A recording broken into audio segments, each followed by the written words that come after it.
thing that Southgate is known for. California, you know that. There's one other thing Southgate is known for. Slayer. So, okay. But yeah, it was Cal Worthington. You've heard of the band Pussy Cow, right? Yeah. Only Southern Californians get that. We all thought it took me, I don't know how many, maybe 25 years to figure out they were saying go see Cal, not Pussy Cow. Oh, when I was little, I always thought it was Pussy Cow. It's like, what the We fuck always is thought a it was Pussy Cow? I grew up thinking that's what it was. That's it. And then when I heard a Pussy Cow, I'm like, oh my god, I wasn't the only one. Because when you're little, you're afraid to say anything. Because you're not sure if that's what they're saying or not. You're going to get in trouble if you say it. It took me years to figure out they were actually saying go see Cal. Yeah. I didn't realize anything until I was an adult. But then, after I discovered that band and I had them play a couple times, I'm like, oh my god, everybody else thought the same thing. Pussy Cow, that's great. Dude, that's what we're going to call the next record. Yeah. Now, my favorite song of theirs is Bro Truck. My boss has a Bro Truck, so I would dedicate that song to him on the show. And I live in Huntington Beach where it's all Bro Trucks.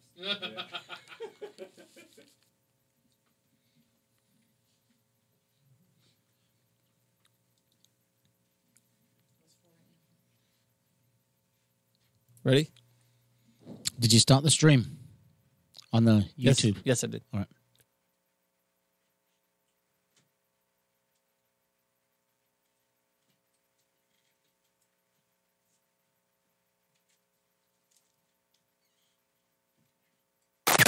This is chaoticradio.com.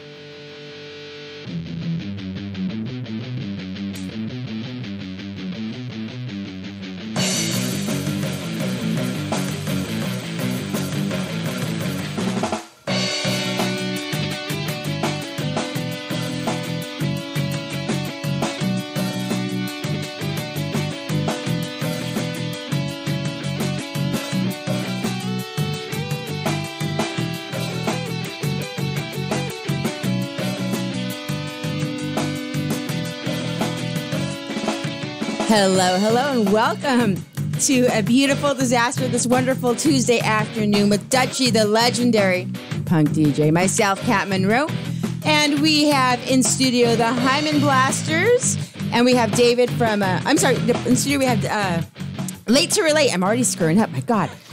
I'm not even high. And Dave from the Hymen Blasters is on the way, and back in our sound booth we have Carlos and Andrew joining us today. Hey, guys. What up, people? So why don't we start with Late to Relate, introducing themselves and what they do and what they play. My name's Ted. I play bass and vocals. Jason, guitar. Mike, drums. Awesome. How long did it take you guys to get? The other guy's stuck in traffic, David from the Hymen Blasters, which I understand because I'm stuck in traffic all the time. Sometimes I barely make it by the skin of my teeth. I live local, so I'm over in Claremont. So that's easy for you then. Same thing. About 20 minutes for me. Local band then? Yeah. Yes. From where? Where would you class the band as? If you recorded an album and put where's the band from, where would it be? Chino. Yeah. Chino. Yep. Right next to the prison. Yep. Really? Yeah. All kinds of dysfunctional behavior. So, Yeah, well, they're locked up, though. You fuckers ain't. We should be, though. We definitely should be. Big difference, you know? Yeah, exactly. That prison's been there a while, hasn't it? Yeah. Long time. I didn't know there was a prison in Chino. Oh, fuck yeah. Yeah. Is it county? Or is it I think it's state. Yeah, It's it's a a state prison. state prison right there on Central Avenue? I think And for the then on the longest other time, that's side- all it was. And then on the other side over on Euclid is where the Boys Town used to be. Right? Yeah. Yeah. And it doesn't look very fucking secure. It looks like just a few fucking chain link fences with a little bit of razor wire on the top. Those damn alarms are going off almost daily, it seems. Seriously? You Yeah. have alarms? It's funny. I was telling my girl Brenda about a place in England because we played a song by the Members. I forget what it's fucking called now, but where I lived, Broadmoor Mental Institution was there, and they used to call it it's still called Broadmoor Hospital. But the fucking lunatics, the top lunatics in the world or in Britain, who've killed many people, all your fucking serial killers, all your gangsters, all your mentally ill lunatics live there.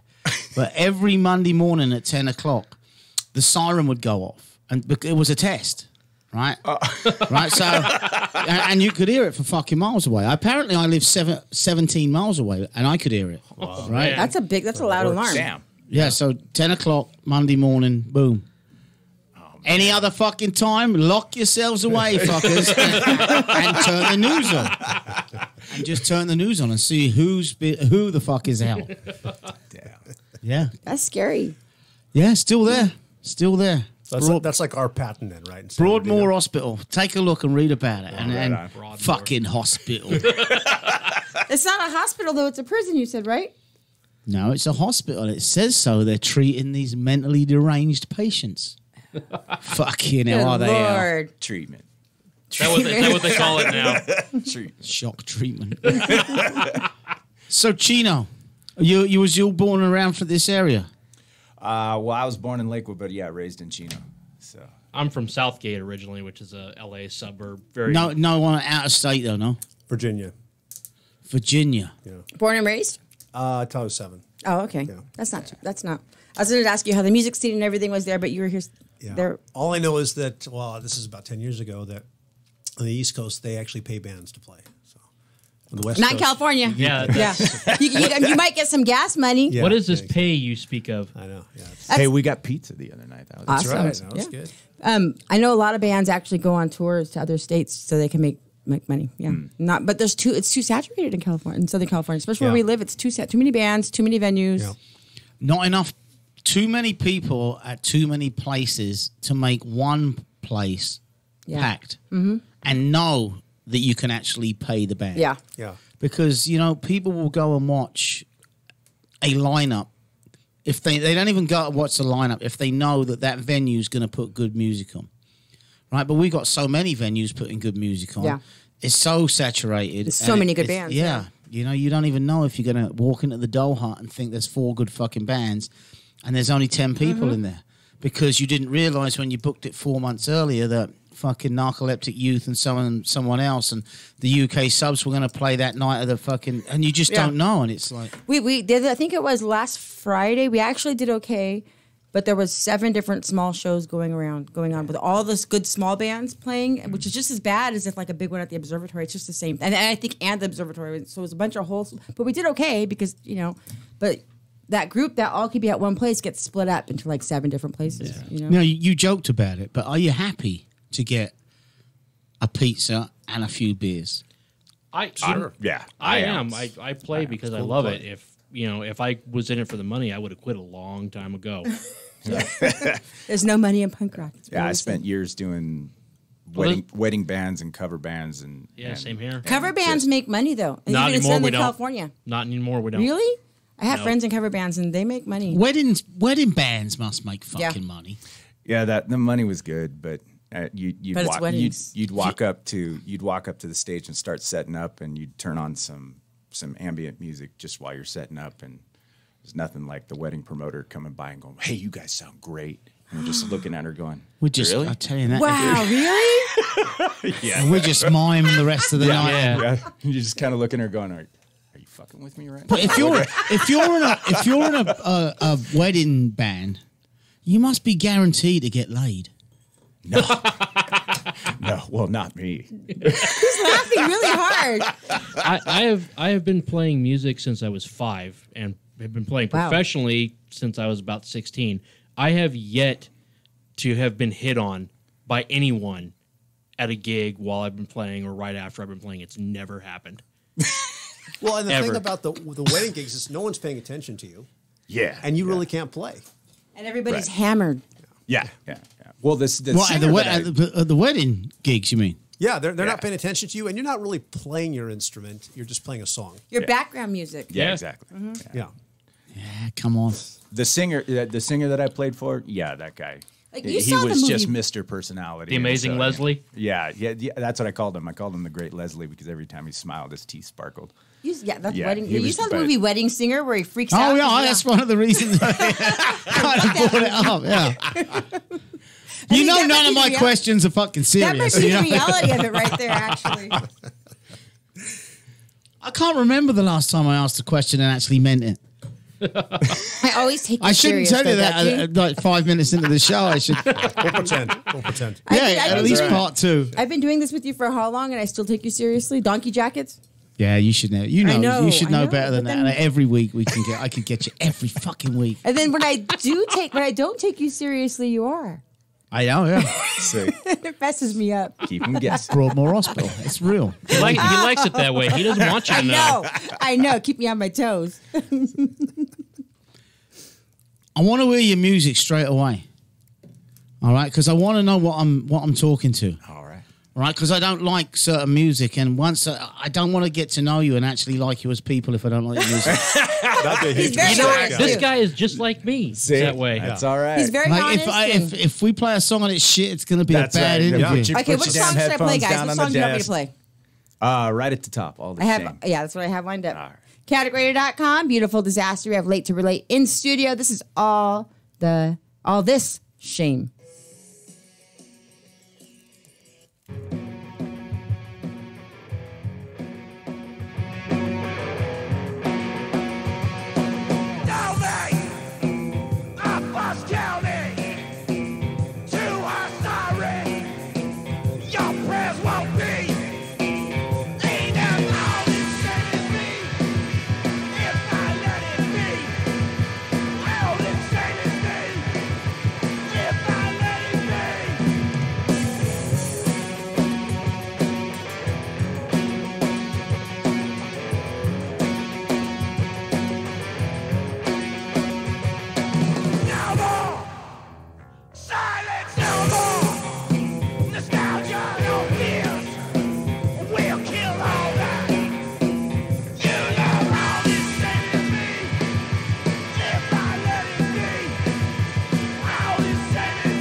Radio.com.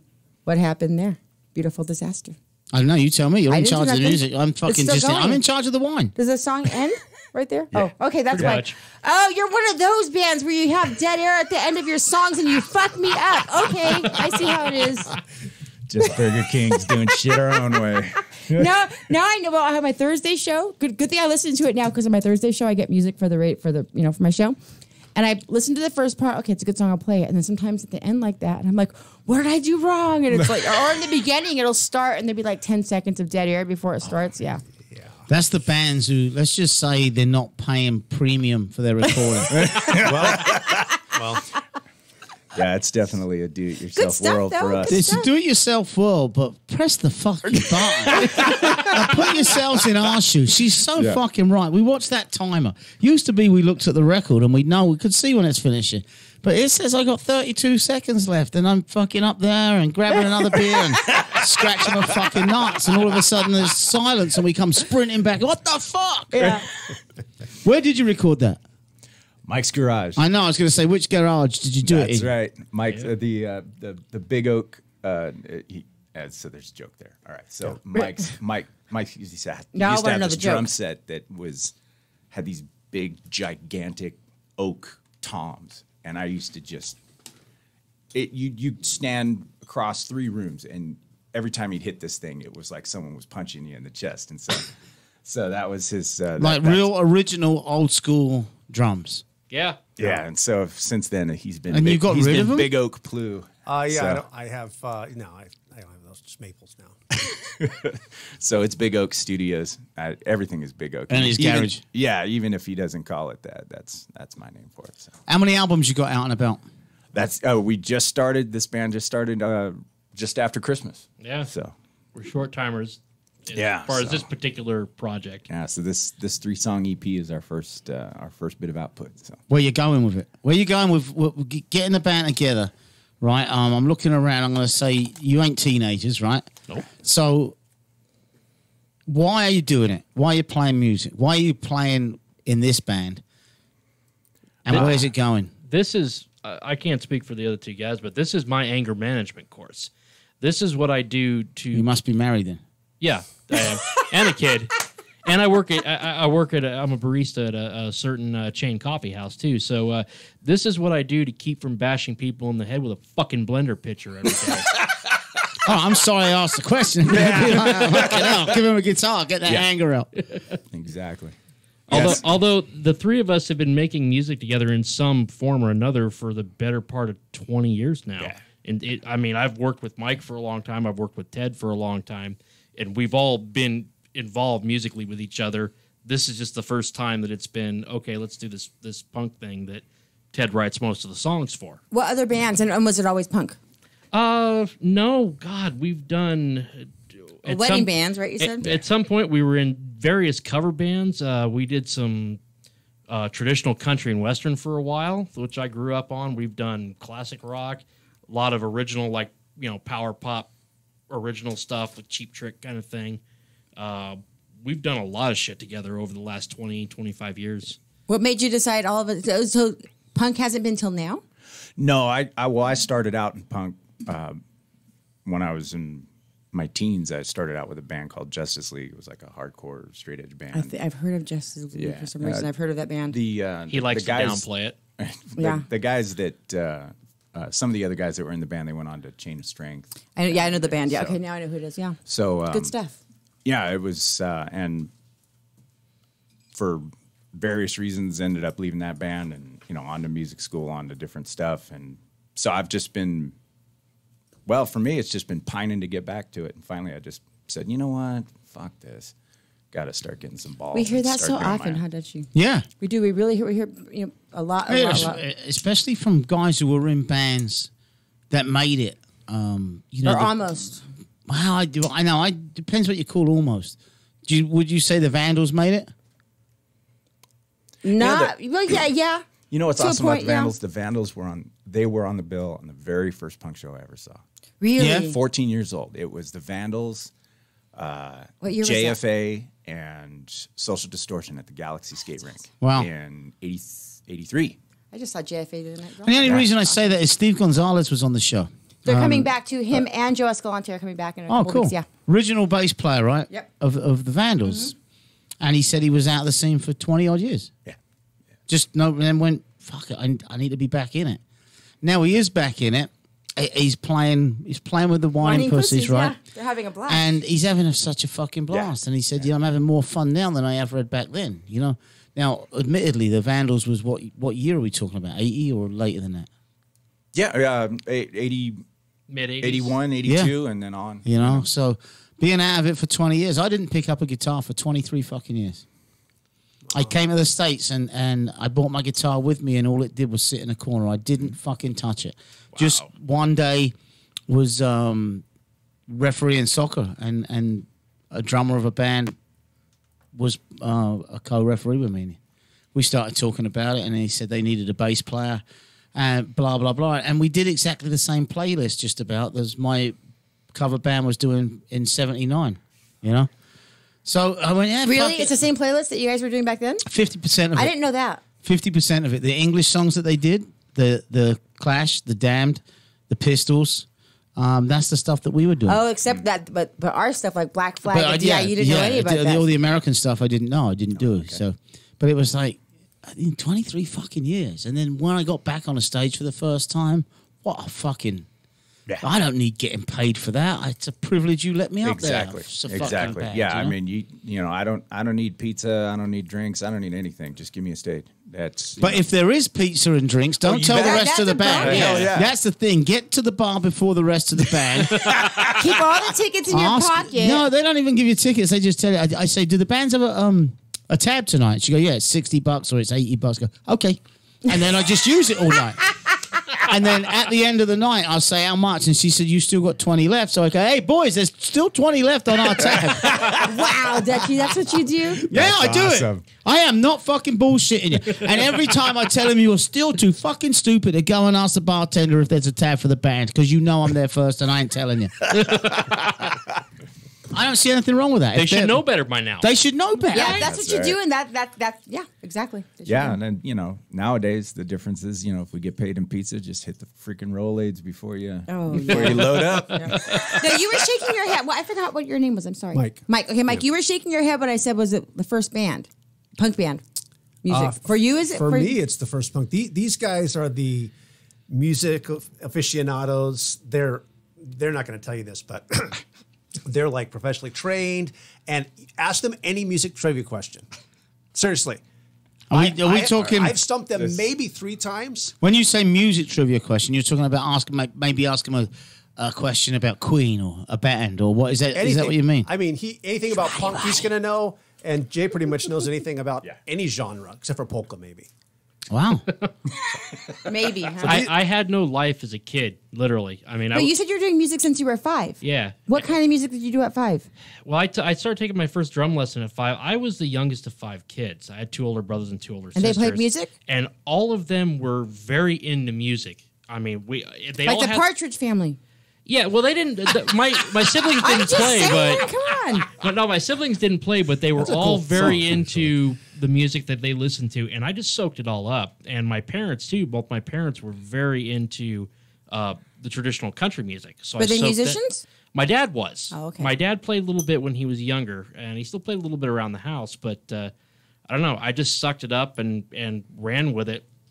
I was beating on my mom's pots and pans, and Mom and Dad were going to give him some drum lessons before he drives us nuts. That's a cool mom and dad, though. A Yeah. lot of mom and dads are like Oh. my boys play sax, and my younger one, once he has a guitar, he wants to play drums. I'm like, you play your guitar. No, God, I Bro, wouldn't. use your headphones. I wouldn't have been able to do shit without my parents. They have, to this day, are still always behind me. My dad, unless it's this band, my dad still comes to all my shows. He won't come to see You won't us. come to this band?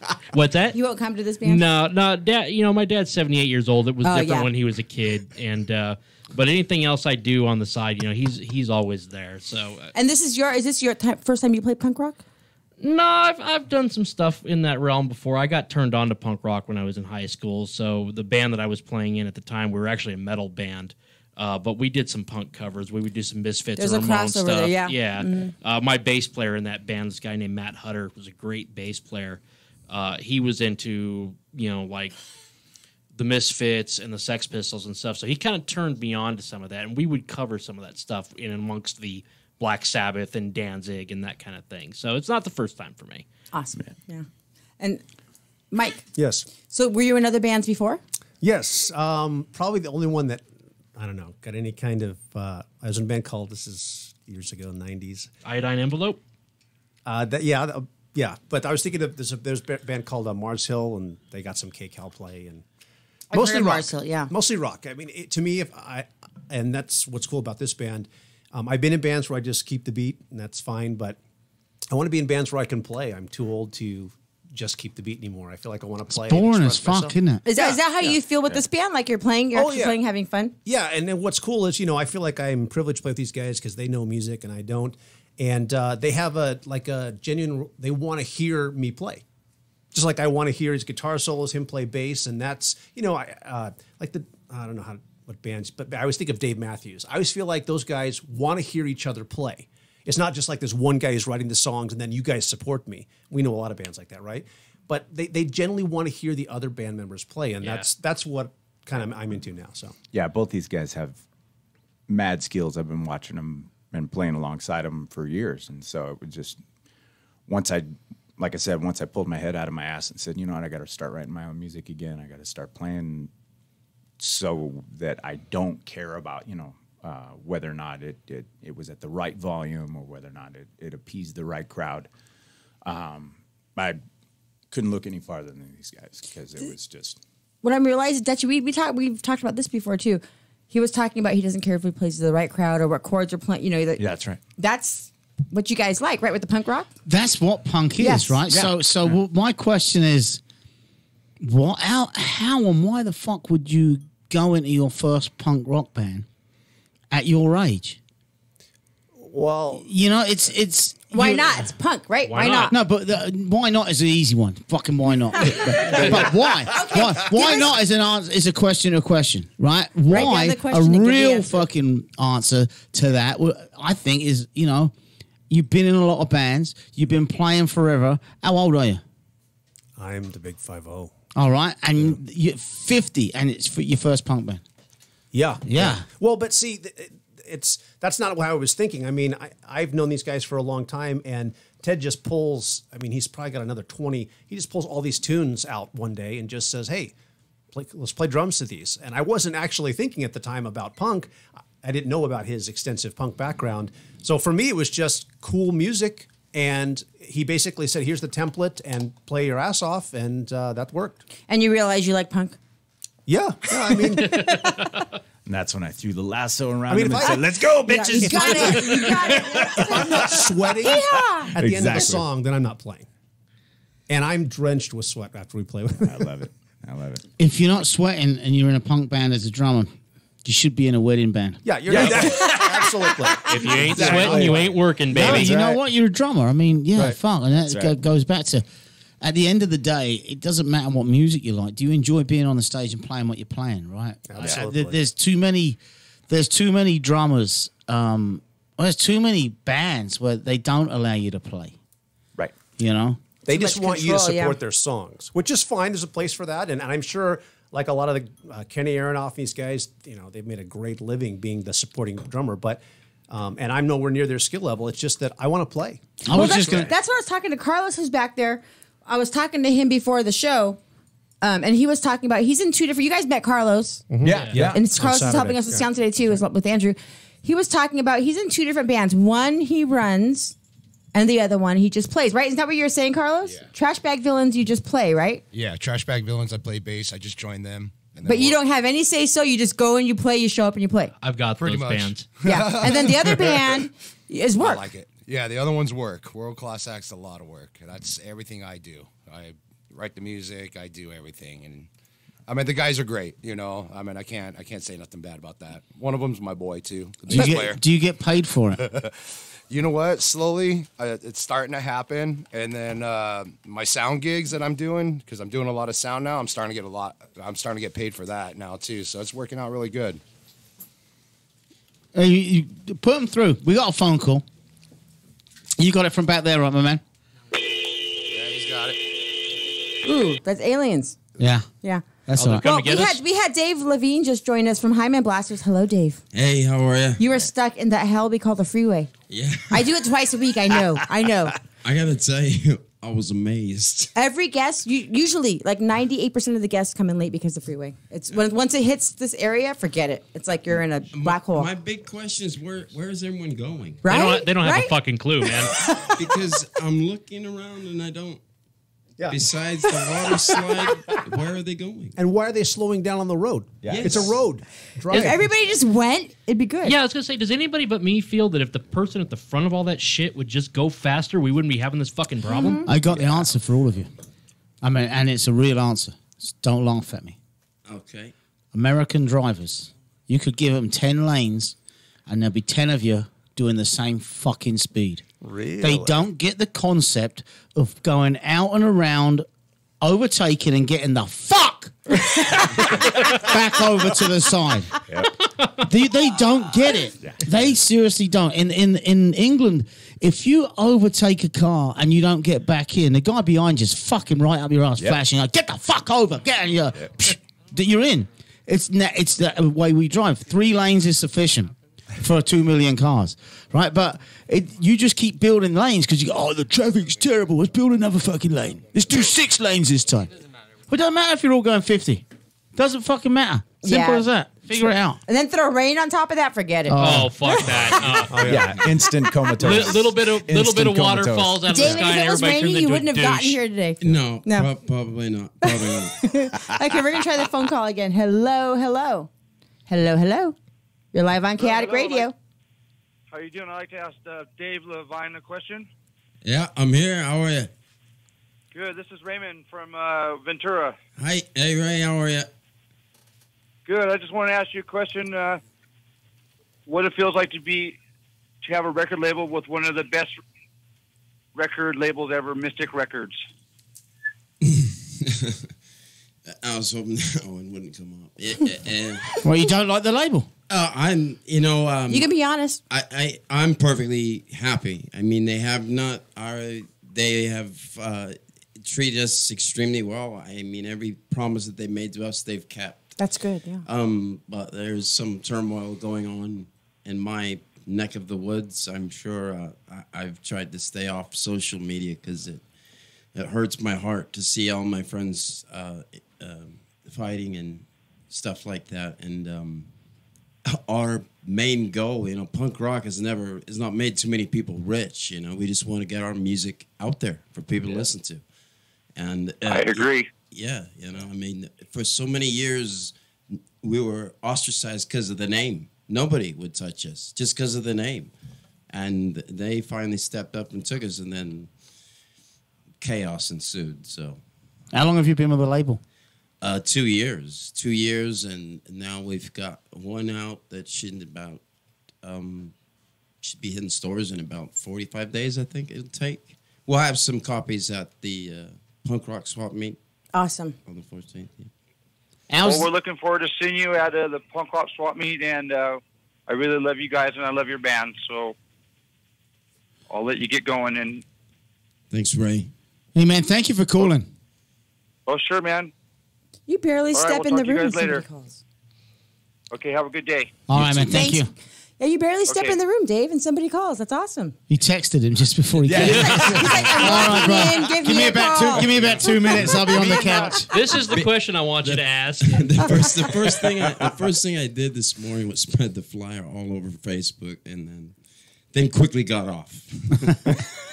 Yeah, Well- social media is kind of, it's a double-edged sword. Yeah. You it played is. the Nardcore show. Did they play the Nardcore I show? think we you were at? put, yeah, no. Well, we did a Nardcore show in Paso Robles with Ill Repute and Fist Fight on Ecstasy, Uh-huh. and goodness gracious, that's awful of me. I can't remember. There was another band on the. Where's your band from? We're from Ventura, California. The members are spread out. We've got one, Richard Gooden, guitar is out in Valencia. Lamar Miles, bass is in Oxnard, and Aaron and myself, Ventura. So you guys are Nardcore. No. You don't classify yourself in that same... No. A lot of our friends are, but during that period in time, I was about 14 years old. Oh, okay. So I'm looking up at my friends on the stage, Ill Repute, Dr. No. But you play with them now. Yeah. So how's that? It's awesome. It's a neat juxtaposition when I go back in time and I think Oh about man, that's the exact We same talk thing. about it all I talk about it all the time. All the time. That the bands that I'm interviewing now, That we have come sitting here, yeah. back in 77 through 81, 82, I was the kid in the pit. I was fucking paying my money to go and see fucking GBH and Exploited and fucking... Those bands have been on my show now. And then on top of that, they call me back and I go out for beers with them. Yeah, they want to have a beer with you. And I'm talking to... And I can't take them seriously because I still think you're that rock star. Yeah, I have an interesting situation that's similar. A good friend of mine, Ismael Hernandez, is a bass player from the original Dr. No lineup, but he's become a good friend and sort of a confidant. And he actually is recording a song with us on the new LP. But when I see him and we're talking in public and we're hanging out, and he's my buddy, and he's making jokes about my habits and whatnot. I can't forget that moment in time when I first saw him when I was 14 years old. I know, And he was up on sweet. stage playing my favorite songs today. I Yeah. mean, we licensed one of their songs for our new album, and then here he is, and then he's gonna play it. I mean, how freaky is that? It's to crazy how the circle goes, To isn't me, it? it's Yeah. crazy freaky, but everyone tells me, get over it. They're just normal people. And I never will. No. I never will. Yeah. That's the beautiful thing about punk rock, man. And I'm glad that I wasn't like a pop music fan because I'd never get to meet any of my heroes. Exactly. Yeah. You know, I mean, And if you did, the moment they walked out the door, they'd just be fuck you. yeah. Whereas when we meet someone in punk, and I'll tell you one of the nicest people I met, and you know what? I just saw he was in hospital yesterday or today. Tony Cortez. Absolutely. You know, Absolutely. and the first time I met Tony was at that Nardcore show.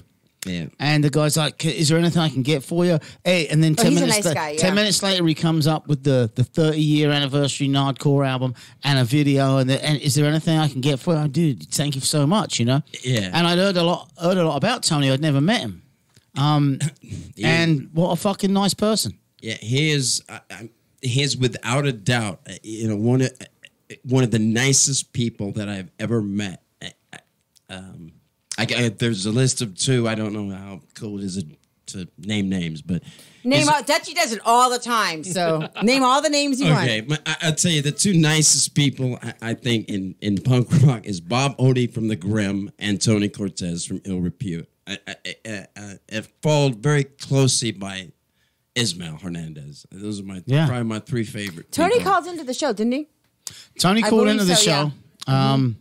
Is it some?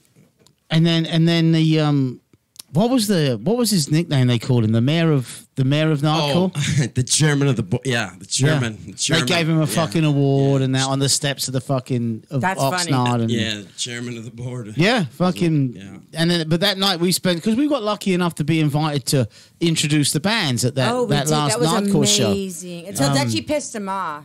What'd you do, Dutchie? Okay, we're on stage. We're on stage announcing these Nardcore bands. I forgot who was supposed to. Oh, the Bastards were getting ready to come on stage. No, the Bastards were on stage. They were on stage. Trouble is, they were trying to tune their guitars. Now we're on the stage to introduce the bands. 30 seconds. Get on, get the fuck off. So you ready? You ready? And they're like, yeah, go introduce the band. So we get on stage, and Albert Simpson from the Bastards is now fucking tuning his guitar, right? And he's now. Like, Albert, come on, hurry up. I said, cool, give me a second. So we go back out there, and I'm like, okay, so what the fuck up? We got the Bastards. Bastards are for the UK. The trouble is and Dutchie our was fucking drunk. UK fucking punk is way better than your Nardcore shit. He said, fuck you, UK punk. And next thing I know, we're getting spit at. Things are flying. And Yeah. Brenda and I are like, Dutchie, Just kidding. we gotta go. Yeah, you guys are awesome. We love you. Fucking Albert comes up and whispers in my ear, shut the fuck up. You're going to get us fucking killed, you bastard. I will not forget the faces of those angry kids. I've never been spit at like that. I was like, oh my God. He's taking a fucking 15-foot run up just to get the spit at me. No shirt, long sweaty hair, probably like 18 years old. That makes it a real punk show right there. That's right. That's what it's all It about. was awesome, Dutchie, though. Yeah. I won't ever forget it. Yeah, it was fun. But so you got a new album coming out. We do. It's stalled at the moment. I got to be honest. It's been a long time since we recorded Freeze, which is coming out. Is actually a re-release of a something that we did years ago. Why is it re-released? Can I ask? I'm sorry to cut you off. Because we signed with the label. And they want you to do it. They wanted to absorb that work as well, and so they've repackaged it with their. Whatever. No, I have a question. I don't know if you can answer or not, but who pays for that when you have to redo it? Well, and each case is different. They paid for us to do it. Okay, that's good. I usually, I think, on an indie label situation, that would be, up to you. Mm-hmm. But none of us in the band can draw stick figures properly, so it wouldn't have been a good idea. That's the best answer ever. And I'll tell you, the one that you'll see, the cover that's at the punk rock swap meet, there's only 50 of them like that, with me on the cover. Like I'm pointing at the students going, you can stop that noise, but that's not the cover that they wanted, and they made us do it another... like a photo deal. See, I'm sorry, man, but you know what? It's your album, right? And there's too much, whether it's you guys, whether it's a label, it's there's too much input. It's fucking punk, right? That's the picture I want on the front of my fucking album, right? It's the music they're buying. Right? If the music's fucking good enough, the music's good enough. Shut the fuck up. Put my picture on. Yeah, all we wanted was the logo. Just the logo, because all of us are old, and I don't think anyone really wants to look at us. But since it's our first, I guess their first label release, their concept was to introduce the band. So we are going to be introduced that way, I guess. You did a photo shoot for it?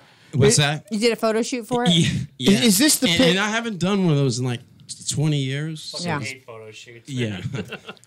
Is it the picture I've got in front of me with the mic in the hand and the Yeah, that's it. up against, I don't know what kind of wall it is. It's. I think it's a frozen forest. I think it's what it's That's- supposed yes. to be. Yeah. But it's called Freeze, yeah. Yeah, but yeah, they made a limited, just a few of those, so we'd have them available. Oh, I like them. Is that the one you wanted? No, it's not. That's the one that they made. That's the one that they made you do. Yeah. We just wanted the logo, and we thought we'd hide ourselves from the public, but No, you're fucked. yes. Yeah. It's a good picture. I mean, it's better than seeing you in person. You know, That is you, right? that is me. Yeah. No, you that look. I like it. Okay. But there again, I haven't seen your version. I haven't either, so that makes two of us. That makes two of us, and you know, you will see it. Yeah, I can't. Seriously, I fucking want to see it. Now we talked about it. Yeah. Is there a song off of that album I can play? Yeah. I sent. Did you? I have them here on a. I don't know if I got him. What did you send him? I did send them. What? But the one that I've got in front of me, is that different from you because you've re-recorded it? No, they're the same. They'd All be right. the same. Okay, I think he's got it then. I got it's them the all. Freeze one Yeah. with the picture from the Mystic. Okay. Yeah. What track? Any track? Oh, geez. If I was, you know, I think on that one, it's a conflicting. Because, you know, I'll just say what the general the most action that we're getting is on a song called "In Looking Out." It's really not a very punk rock track, but it seems to be the one that everyone likes to download. I wonder why that is that way. This album's not a new album, right? No, It's been around since what, mid-90s? Yes, yeah. What's your favorite track off it? Because fuck everyone else's opinion. My favorite track off this album is Red Groove. Then that's what we'll play. Okay. Because I don't give a fuck what everyone else thinks. You made the album, your shit. Yeah, and you're here, you're talking. You're on chaoticradio.com. Exactly. There is no rhyme or reason to what people like. Yeah. No, there's not, is there? No. Yeah. And so many not. bands come in and we go, oh, we're going to play that. They go, that's the one fucking track we hate. And it's the one that everyone else fucking loves. Every single band. It's the Yeah, popular you know, one if is the worst one. If the rest of the band was here, they'd be completely disagreeing with this decision right here. But Well, that's what they get for not. not showing up, man. You're here. That's right. yeah. Yeah, and when you get to be the only one there, you can fuck the rest Yep. of them. Even if they're That's listening. You can tell them straight, hey, fuck you. That's right. You're listening to Burger King. chaoticradio.com. Beautiful Disaster. Dutchie the Punk DJ, myself, Captain Roy of the Hymen, Dave from the Hymen Blasters, and Late to Relate in studio.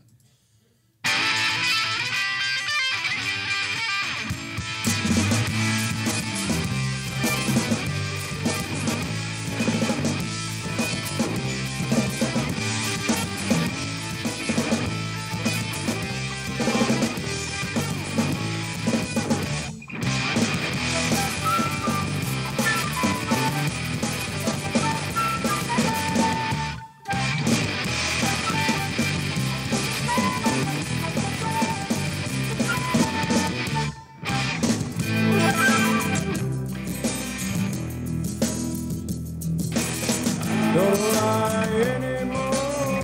Think I'll just hit the door. Can someone show me the light?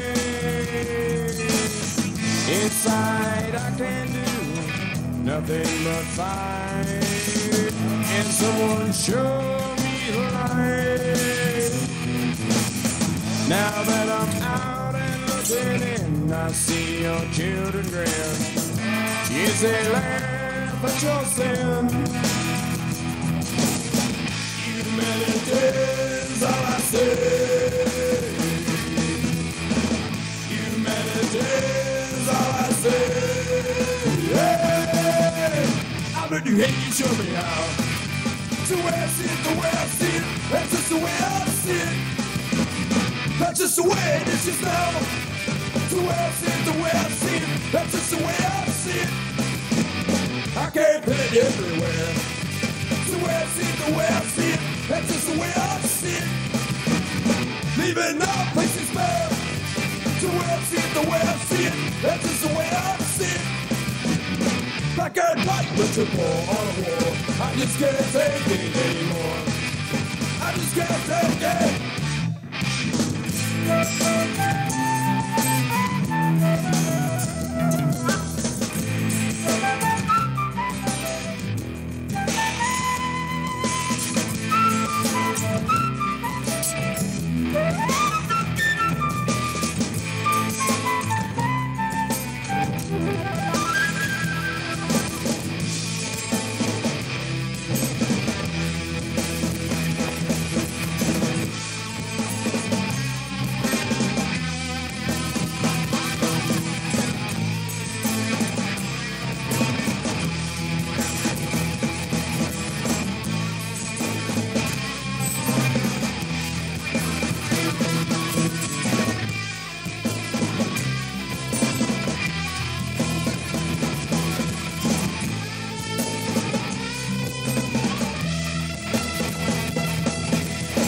Bloody hate you, show me how. The way I see it, the way I see it. That's just the way I see it. That's just the way it is just now. The way I see it, the way I see it. That's just the way I see it. I can't put it everywhere. The way I see it, the way I see it. That's just the way I see it. Leaving no places bare. The way I see it, the way I see it. That's just the way I see it. Black and white, with your board war. I just can't take it anymore. I just can't take it.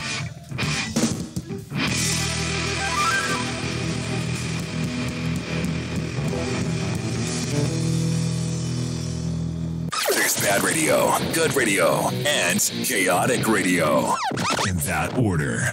Chaoticradio.com. That was the Hymen Blasters with "In Looking Out." Did I get the title? Yeah. I'm notorious for butchering titles and names of songs, people, libraries, anything. Give it to me, I'll butcher it. Yeah. Right, Dutchie?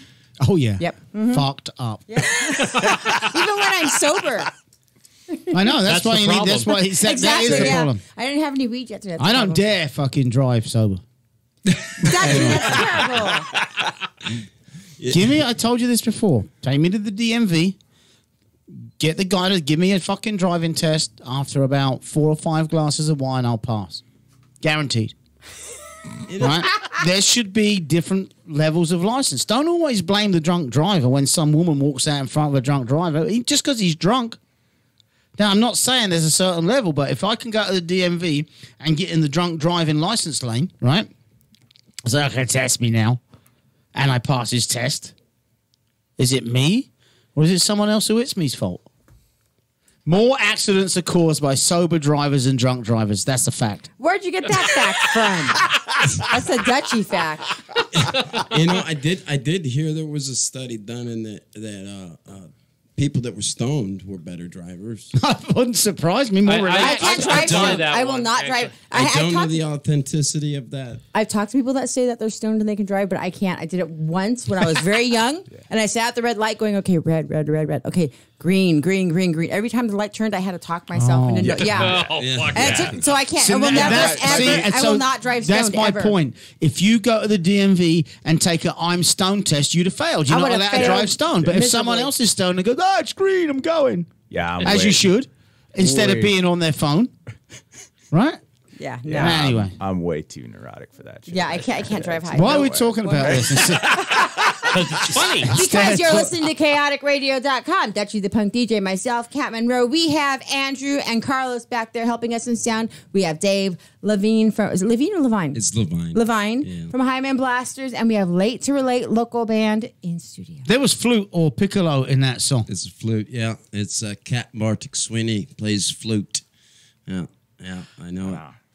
It's getting more and more accepted because of the Irish punk bands, the Irish American punk folk, your Murphys, your fucking Flogging Molly. And it's in 1995, how many punk bands did you know that would have a flute in their band at all? 0. I don't think I'd ever heard. It's like Jethro Tull.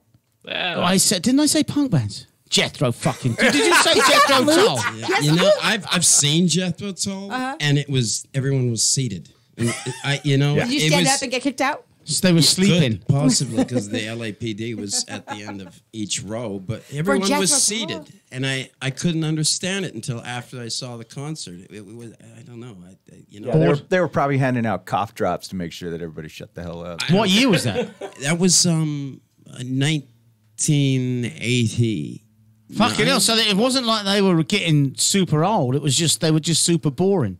They were 75-year-olds in 30-year-olds' bodies. I don't know, because I thought they were incredibly entertaining myself. I just couldn't get why everyone was seated. That's all. Yeah, I don't I've get been that. to shows like that too. Like I went to Chris Isaac. Everybody was seated. It was in Orange County. Everybody was seated. I got up and my cousin for my birthday, and we started dancing. You know, and I got beer poured down my back and told us this isn't a rock show. I'm like, it's Chris Isaac. They were right. It's not a rock show. It's Chris fucking Isaac. Yeah. But if it was anyway, I don't know. How do you dance to Chris Isaac anyway? You can dance to Chris Isaac. You don't dance to Chris Isaac. You fucked Chris Isaac. Exactly. Okay, I would have preferred that, but that didn't happen. So I was Because dancing. we only know one song he ever wrote. That's why. No, I know all the songs. I will. Right here and now, I own every album the guy ever made. I think he's amazing. He was singing, dancing, and we were dancing, and they got pissed off. But what happened was instead of kicking, they were all happy because security came. They thought they were going to kick us out. Instead of kicking us out, they took us to the front, right in front of them, so we can dance without bothering anybody. What year was that? You said it was Orange County. Where and what year? I want to say He's pissed that he missed the show. I gotta say it was probably about 15 years ago. Okay, so that was a while because I caught him at the Orange County the fairgrounds. The fairgrounds probably about 10 years ago. Maybe that was it then. We were probably at the same show. You didn't pour beer down my back, did you? No, I would never. No, he was fucking someone. And the awesome part was Chris Isaac said, he stopped the show and he says, hey, because it started like a big old riot because we wouldn't sit down. And we were in the very top and all these people with khaki pants, Hawaiian shirts getting mad. And that's what it was. The linen pants crew was getting and it was pissed me and my off. cousin that looked like this. And so they're like, so they poured it down our back. And Chris Isaac says, I hear you pouring beer down those chicks' asses. You should be slapping those asses and watching them dance. And we're like, yeah, it was awesome. I was at that show. That was the same me! show. You remember that? Yes. Oh, we were going to get killed. They were like angry at us. Angry yuppies. There it is. But oh my God, I never met anybody that remembers that. That is So hang on a second, hang on. hilarious. And you got to dance this. No, for the other song, Dancing. There's a song called Dancing that we danced to. And the crowd, there was maybe 5 rows behind us in the very top that got pissed off because we were standing up. You remember, that's hilarious. Oh, yeah. That was a great show. That was a great show. He said that, and I was like, yeah. Why did I think Chris Isaac was the black guy? Because he's got rhythm and he's smooth. Just saying. Okay, whatever you say. Never mind. Maybe I should stop the wine. One of the greatest guitar players I've ever heard. He's got in his band. Yep. Who? It's a guy named Herschel Yatovitz. Herschel. Yes, and the guy plays amazing guitar. Amazing. Okay, I didn't mean to bring us on the next subject. Next subject, we have if you let that run on, everyone's gonna Yeah, start. we have. Okay, time to go to next subject. Yeah. Sorry So, about but that, guys. that kind of these guys. This is his first ever punk band. He's 50 years old. First ever punk band. You're not really been in many punk bands. Not man. This is my first all Right, strict first. hardcore. Yeah. Fucking unfucking believable.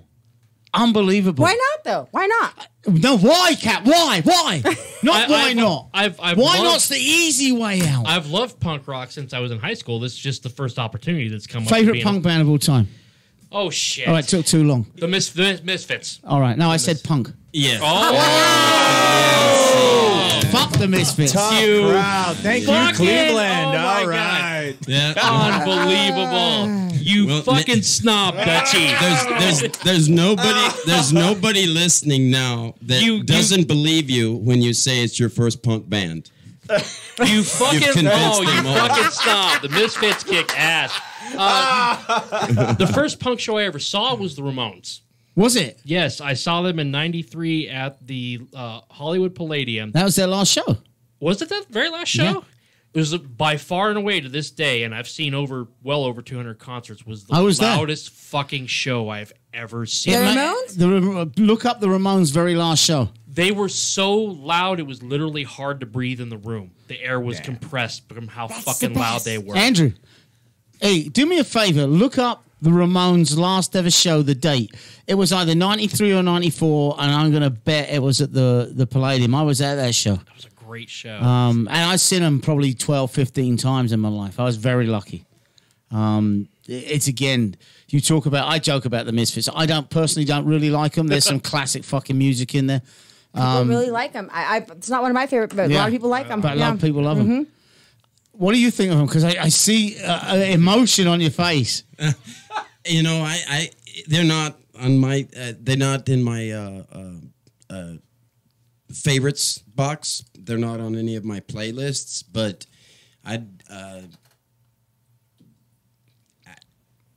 that says it all right. Yeah, I mean, they're the Misfits. I can't, you know, what can you say? They hold a place in punk history. Though. You know their songs.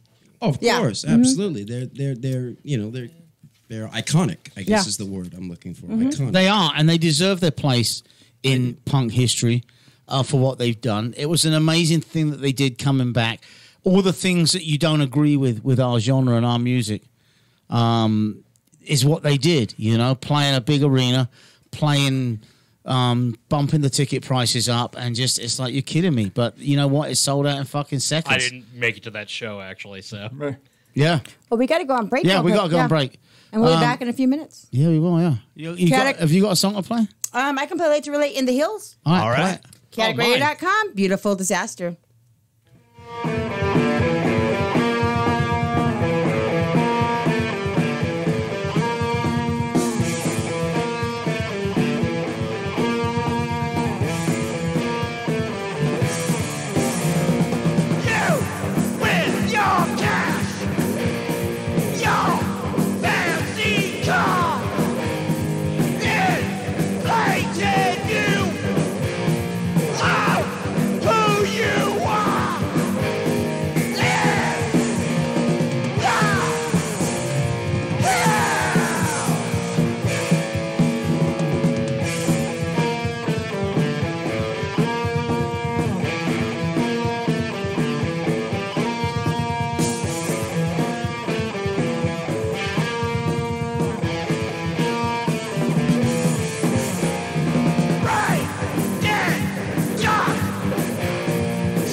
You're listening to chaoticradio.com.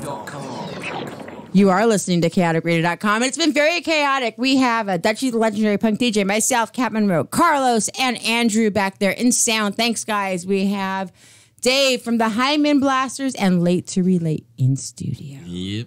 Now, during the break, I made you, Ted, be quiet. Because I said, we were talking about something. I said, save that for the air. So what were you saying about having Dave in the studio with you? It's just the great thing about the punk community is that, how small it is but at the same time, how large it is. It's just, here it is 35 years later when I was starting out with Justice League, we were opening for bands that were from his community, Stalag 13, Ill Repute, Dr. No. And, the punk community was, it was the antithesis of all of that stage presence, and everybody's got to sit down and everybody's got to have the linen pants uniform on because that's the Wyndham Hill, linen pants, yeah. the Wyndham Hill uniform, right? These people were approachable. I mean, we'd play a show with them, and then we'd end up at a Denny's ordering food together, and it was that was always the attractive thing, was that it was these are guys that you could talk to. These were guys that, yeah, 1 minute they're getting crazy on stage and it looked like an absolute riot, and then the next minute you're outside, everybody's belly aching over the same set of cops that's breaking everything up, because all we're doing is just having a good time, and everybody's trying to just get their aggression out and have that good time. You're nodding your head, Dave. I'm just going back into the 80s while he's talking. That's how it was? We do that a lot, don't we? That's right. Yeah, as a matter of fact, Ill Repute was on one of the early Olympic shows that we got to see them play, and then I think it was, I want to say Doggy Style, but there was a bunch of bands, and it was supposed to be, Black Flag was supposed to be on this bill, GBH was supposed to be on this bill, and by the halfway through the show, it was Cops breaking up? Cops and paddy that happened wagons, a lot back then, though, yeah. And so we were all, running out the side door, and I'm sure my parents are like, yeah, he was 14 years old and running out the side door. Yeah, whatever. But, it's just shit that happened back then. That's true. Yeah. But, yeah, and it so, going into other genres of music and trying to function with all of that, it was just pain and suffering, so. And now you're back where you belong. Yeah. And you have Dave sitting behind you. Yeah. Like I said, it's just bizarre. It's like, wow. Well, like I said, just to reiterate, during that time, those were our heroes too. It just was fortuitous that we were geographically located where we were when we began the band, and here we are today. Like I said, in a unique juxtaposition that wouldn't happen, I don't think, in any other genre but punk rock. Guaranteed. That's right. I mean, like after 35 years, I went to a book signing. I guess it was like a panel discussion on straight edge in the early scene in the 80s, and Roa from Justice League and Eyelid was there, and Dan O'Mahony from Shiners Club was there, and it was bizarre because we got to talking about Uniform Choice shows and playing at Roxanne's. It was this little dive bar in Arcadia, and just here it was 35 years later, and I'm still there's still the same community, same guys hammering away at although new projects, but it's just the idea that it's that the community is still there and still trying to. It's not just surviving, but it's thriving. And yes, these days I think it is thriving. Yeah. Things have changed. Yeah, things have changed. How long have you been a band? Since Christmas. How long have you been a band? I believe this is our 29th year. 29. Long Yeah. time. Yeah. 29th year, yeah. It's a long time. Yeah. But that just kind of shows the longevity right there, Yep. and the fact that it is thriving, I mean, they've been around for 29, 30 years. We're getting started. So where will you be? In another 29 years? And another 20. 6 feet under. Dead? No, but I mean, hopefully not in a nursing home. When you look at that, 29 years you guys have been playing. How much fun is it today compared to then? And you know what? I don't think I've ever asked this question. What's the highlight of those 29 years? That's a good question. You know, and I'm glad you asked that question because, you know, the highlight, I'll tell you, I think it started in, I believe it was 94 was when things kind of changed.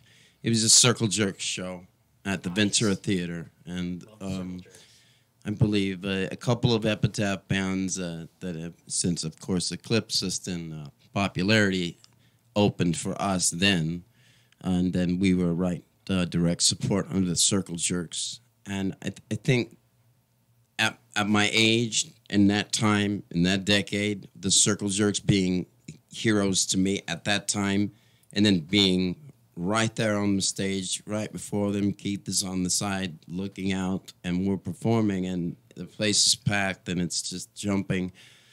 That gives me goosebumps to fucking think about being in that situation. You know? Yeah, there's a radio station, and this cute chick introduces us, and everything that you could want out of a punk, out of a good night. Yeah. I did take the chick home. So it's everything. Everything worked out perfect. I think that night was probably one highlight I can remember. I can't think over close to 30 years. It's not. We haven't hit the 30-year mark yet.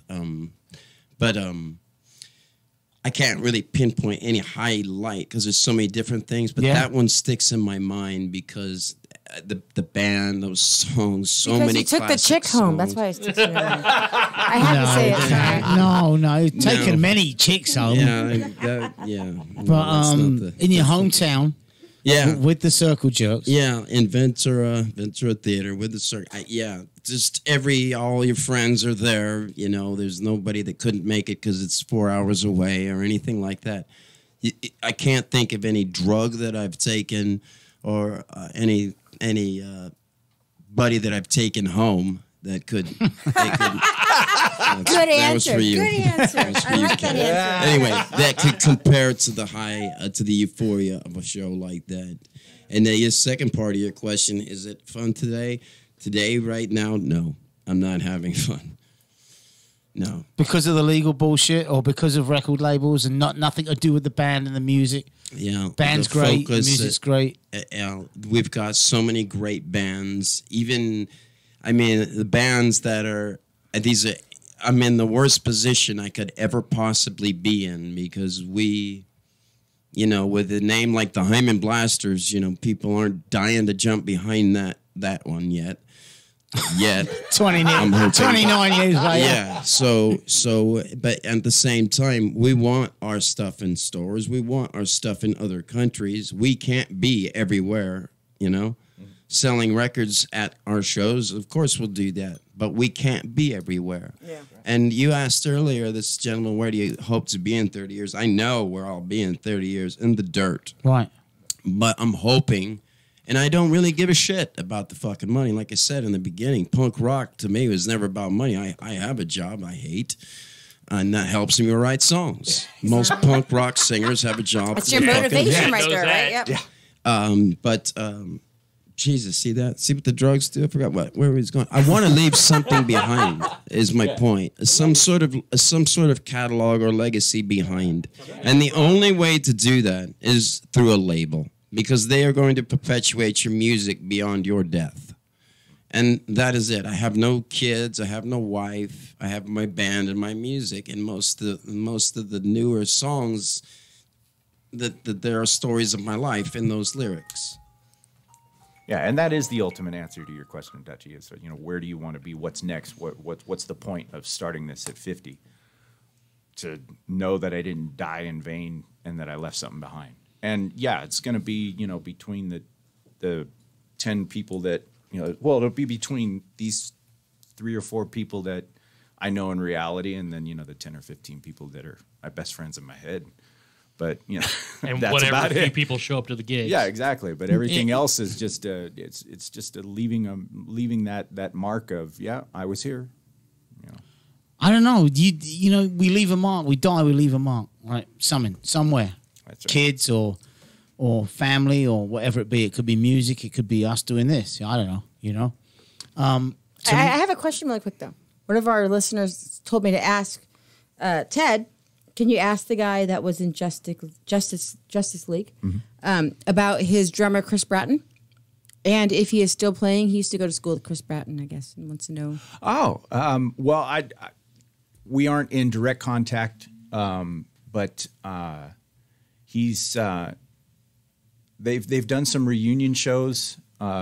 Chain of Strength have done some reunion shows recently, and on the East Coast down in Florida, and I think he runs a record sales business. Oh, he does. Used record sales. They're out at the Pomona, or I'm sorry, the Pasadena City College.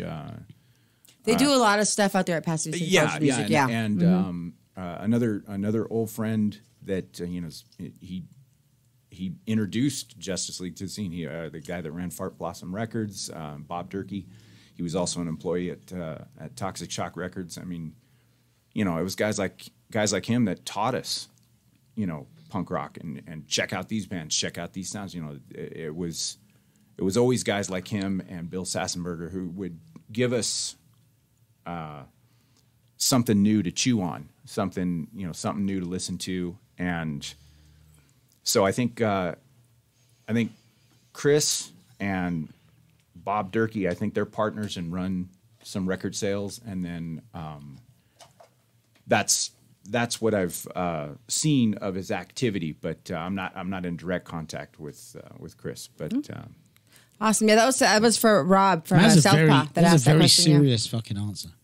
No, and I say that because when you talk, and it all ties in. When I was asking you, leaving something behind, a legacy, is that more important doing that?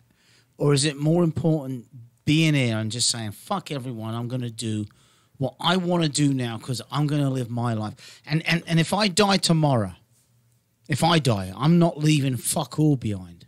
And I'm not talking about money. Right. I'm not talking about any recordings. Yeah, you could say, oh, you could listen to your radio show. Fucking hell. No, I'm more interested in living my life and enjoying it and going to the shows I want to go to and doing this, then going, I'm going to save hundreds of thousands of dollars and millions, and I'm going to be a homeowner, and I'm going to do all this because I've worked for the same company for 22 years. I'm building my retirement, and I'm getting close to that fucking age. I ain't young, right? What's more important, leaving something behind or living life? To me, both of them they're intrinsically tied to each other. For me, I don't know what intrinsically means. Too many letters. I can't. It's too big for Dutchie. I can't see. I can't see a difference anymore. The legacy of the music that I'm trying to write is the life that I want to lead.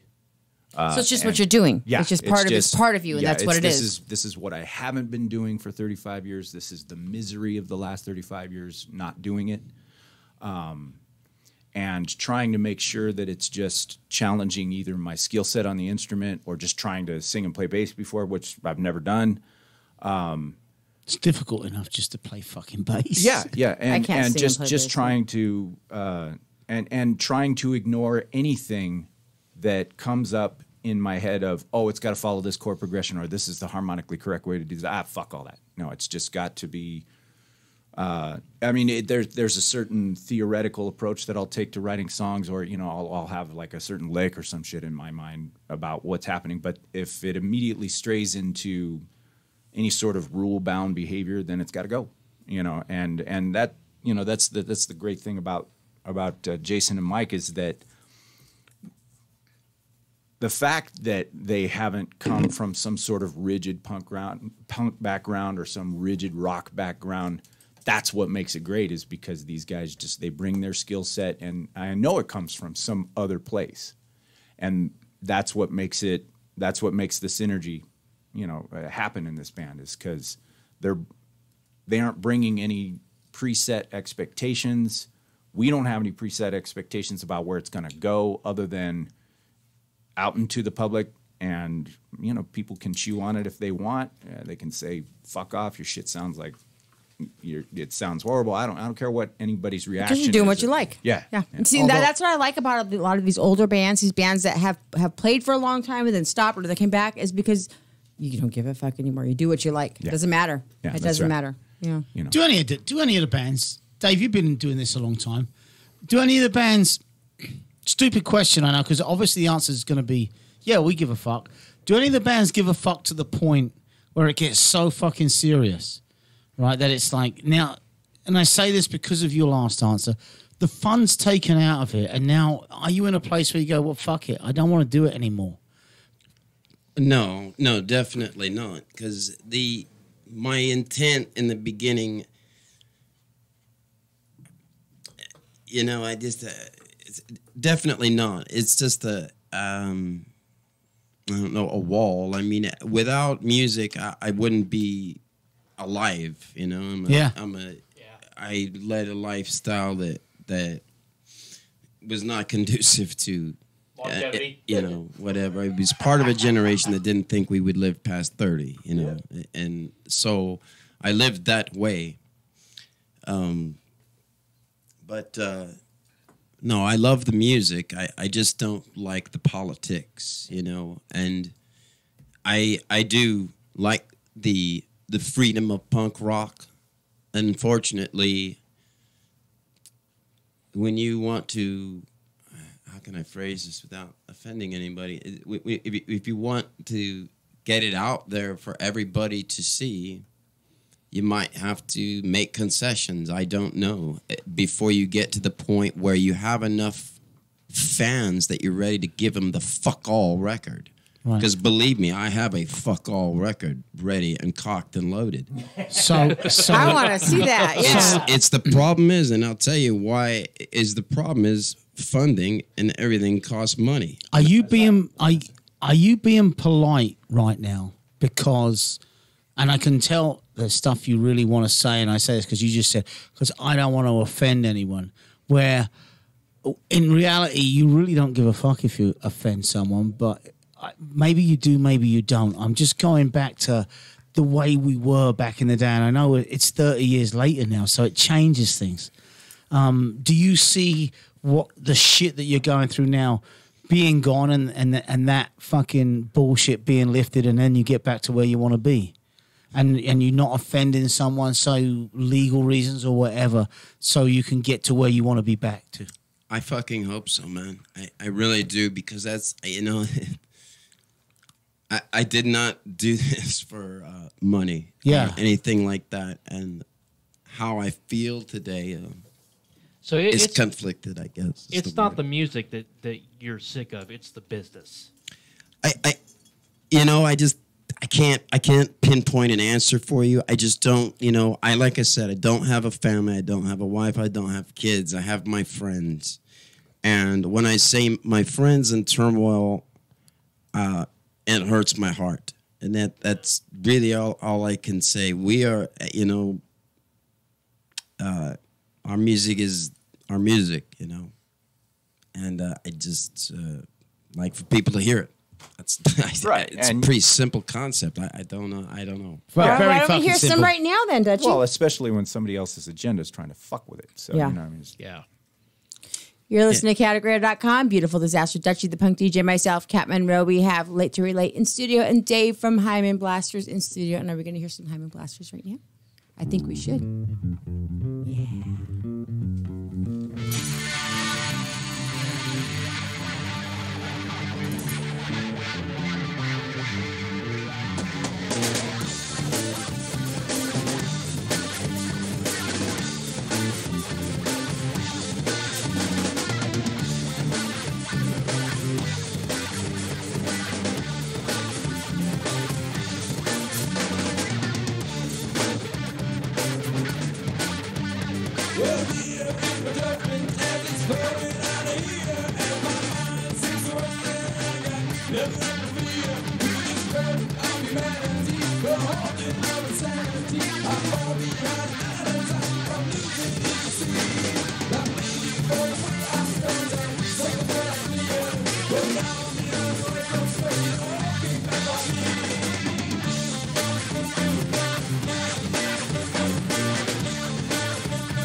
Yeah.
Kaotic Radio, because the rest is just a waste of time.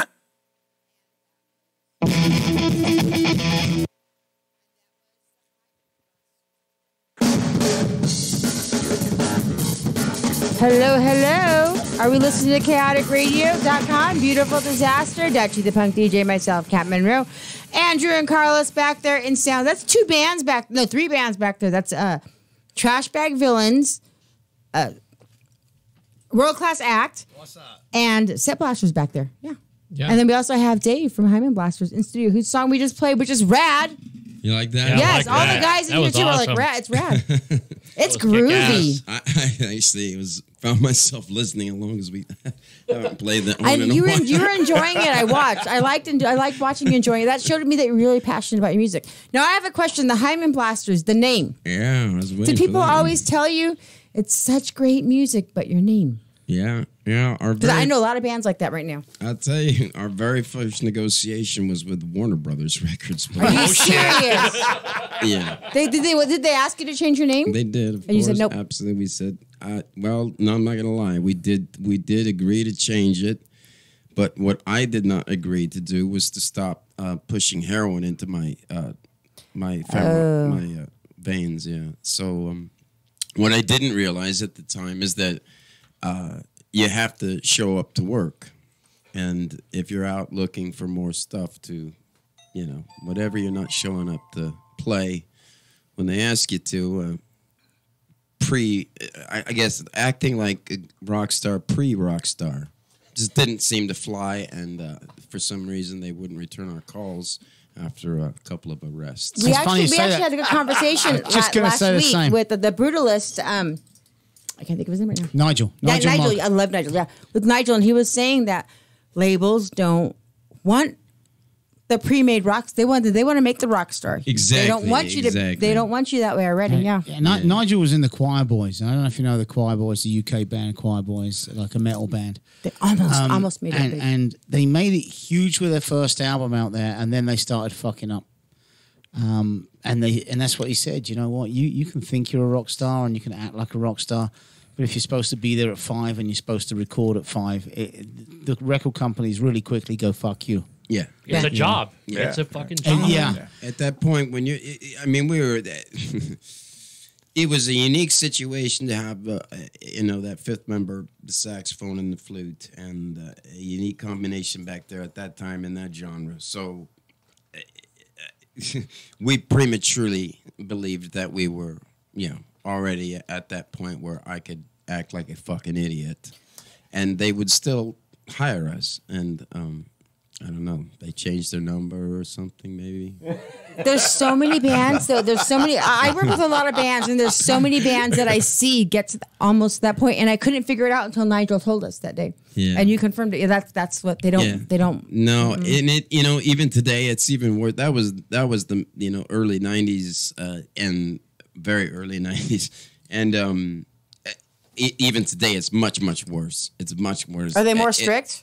Well, it just seems like rather than going out and looking for talent, they will look for someone that has the appearance of talent. Oh, yeah. And then teach them to sing, teach them to dance, give them music to sing, and then that's true. You've created an artist, and that's you see all that bullshit just from America's Got Talent. Oh, and all yeah. that fucking Or that bullshit, Cash Me Out girl. That girl cashed me outside, and now she has a fuck record. that. Come on. Yeah. What did I That miss? was a joke. Yeah.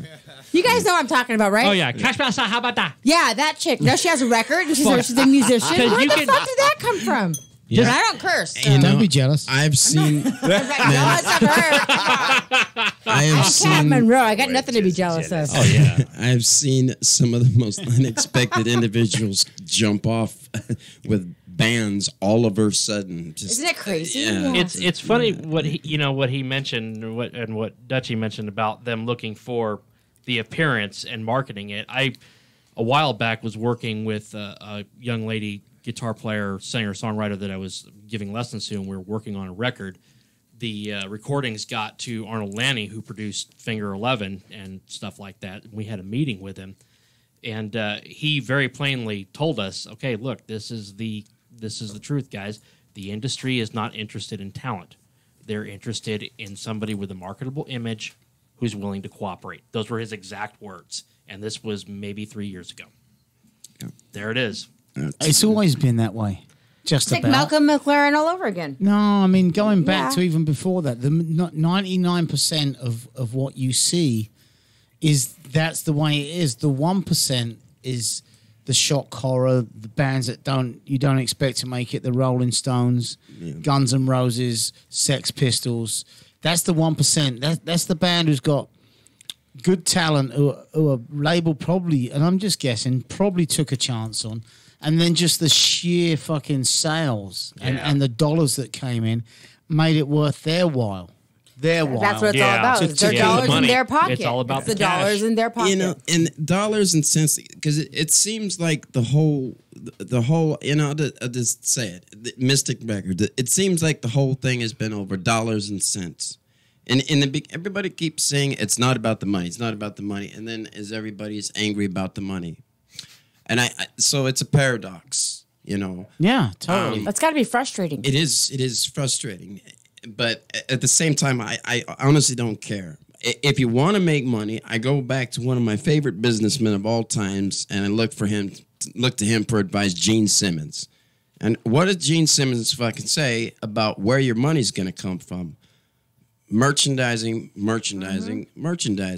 a huge Kiss fan, and so. merchandising. And Gene Simmons is extraordinarily successful in everything. That's the one thing about the Warner Brothers quote-unquote thing, is record sales were almost a non-existent item on the income list. It was touring, it was merchandising, T-shirts, whatever, and what physical items that we sell at our shows, and that includes the records that they And give us when to sell. and you say Gene Simmons, and obviously, well, I don't know, it's not obviously, but it actually fucking is obvious as fuck. The motherfuckers are dressed up like clowns, right? Yeah. They're painted up, right? If they'd have gone on stage as normal with that music, would they have ever got fucking anywhere? And the answer is no. Exactly. You're shaking your head. No, they wouldn't. No, I don't think so. And they had that gimmick because they weren't a great fucking band. They were a mediocre good band who had two or three good songs. But you put that along with their fucking pyrotechnics and their fucking showmanship, exactly, and their makeup, and boom. You're selling T-shirts with that all over it. Yep. You're selling all that shit. It's the characters. And the record label fucking lapped it up. Yep. You know? But, and you go back to, are you going to make money in punk?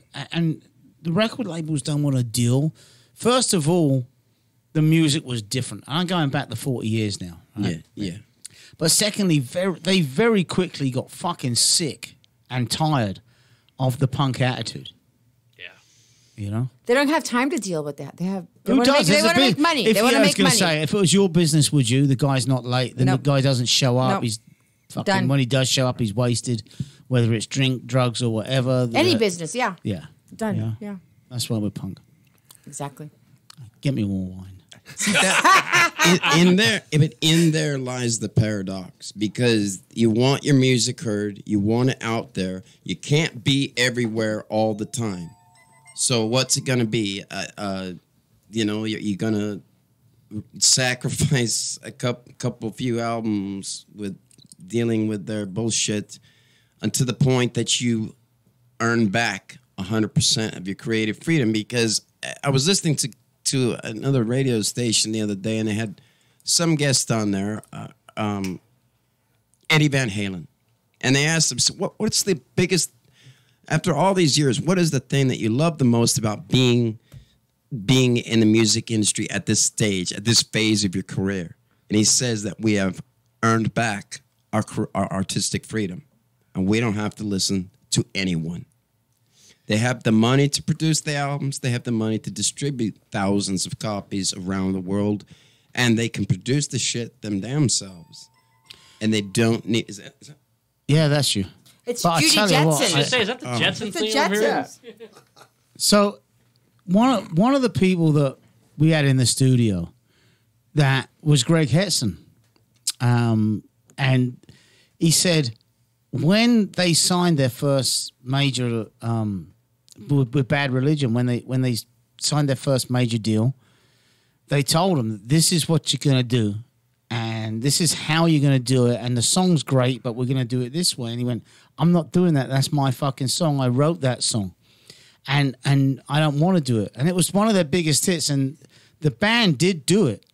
And again, I could be wrong. It was a couple of years ago. My memory's not good for this week, let alone 2 years ago. Well, yesterday. I believe that was when he quit the band, because he wasn't prepared to do what the record label wanted him to do.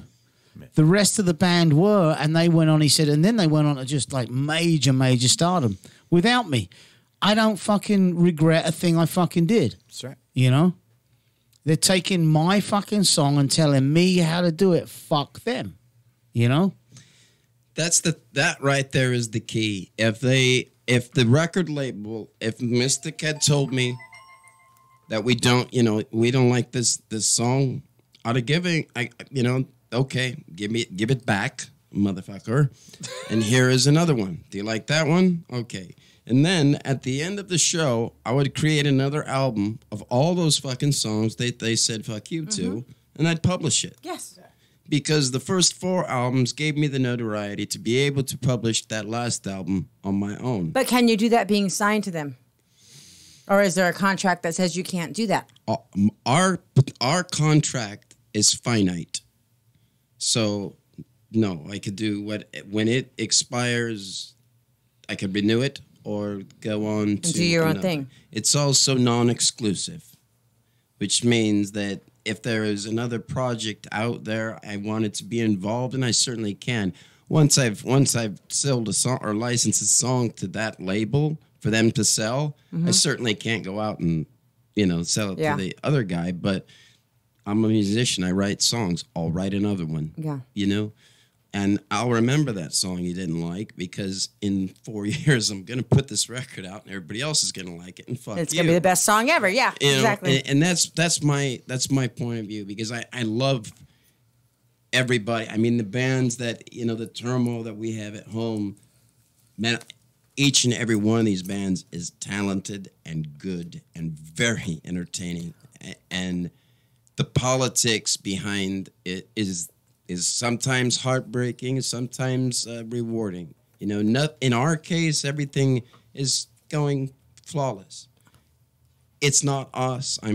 I hurt for. It's my friends, and I know that sounds.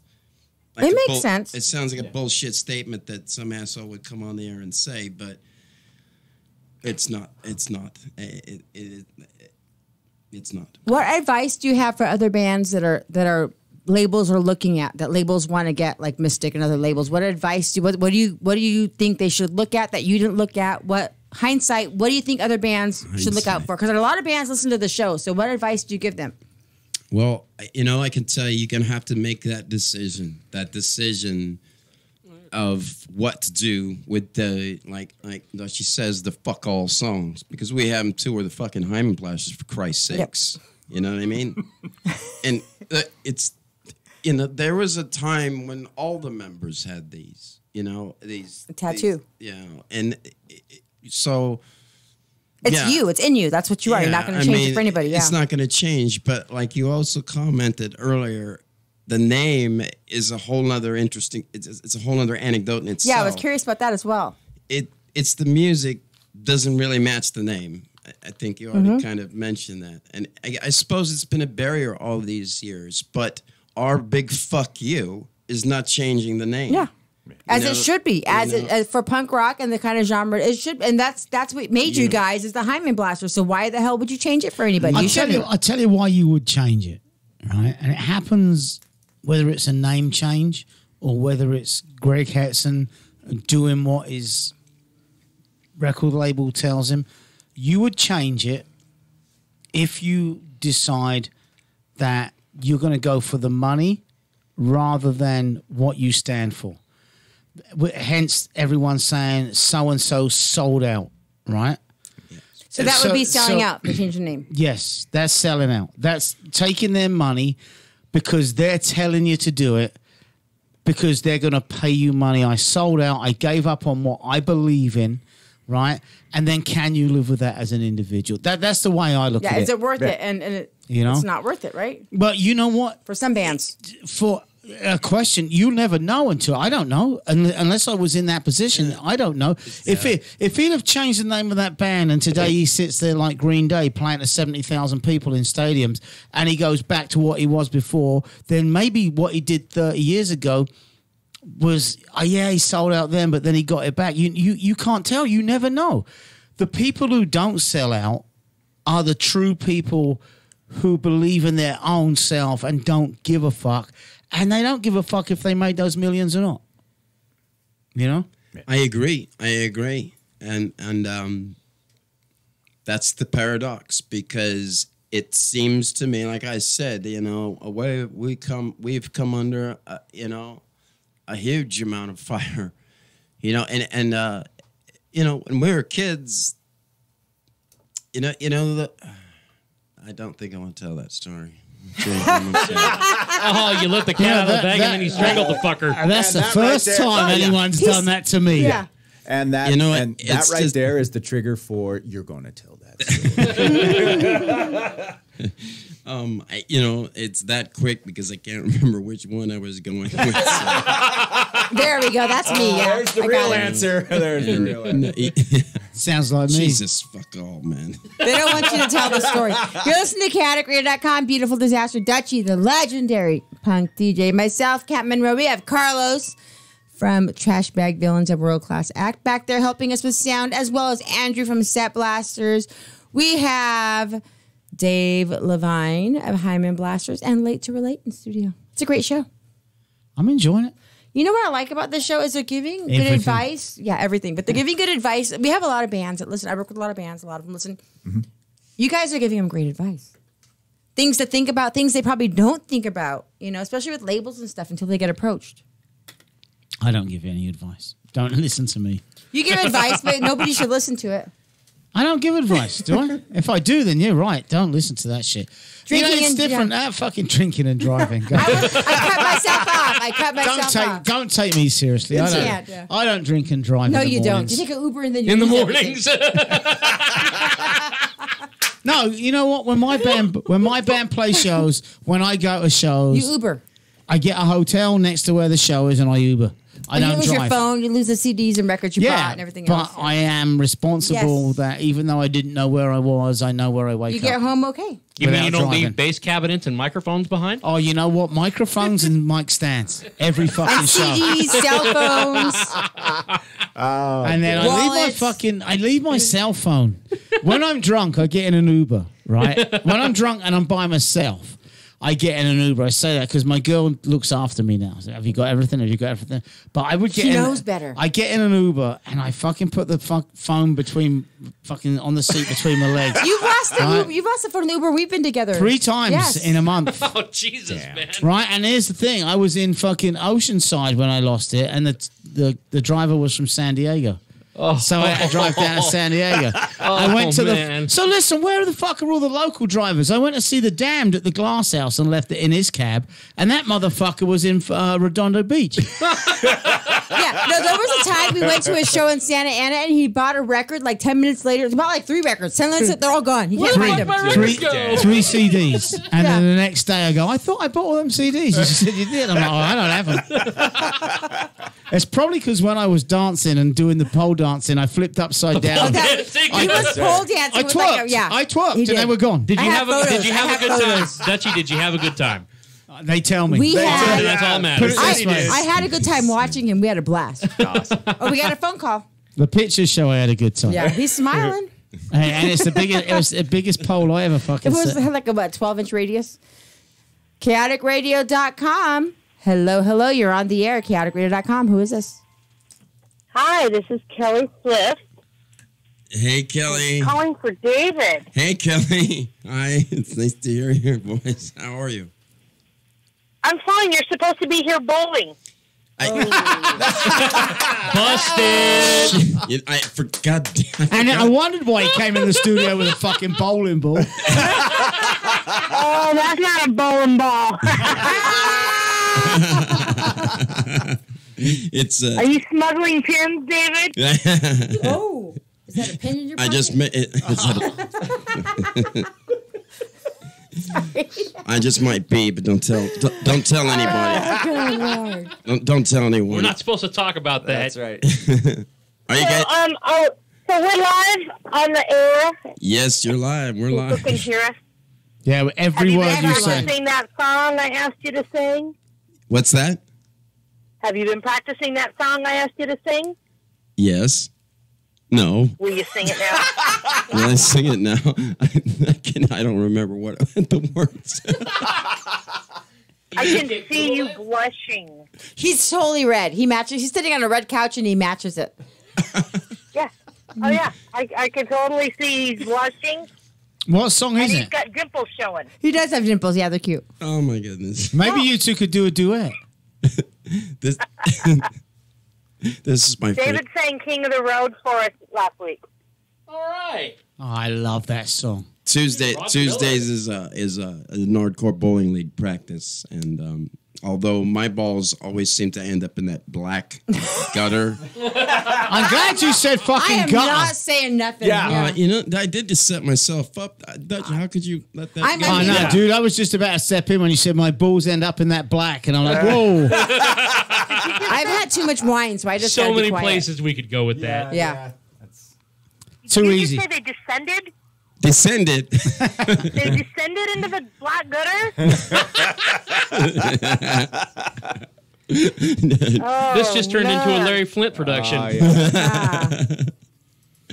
Well, I hope you're having a good time, and I hope you're behaving.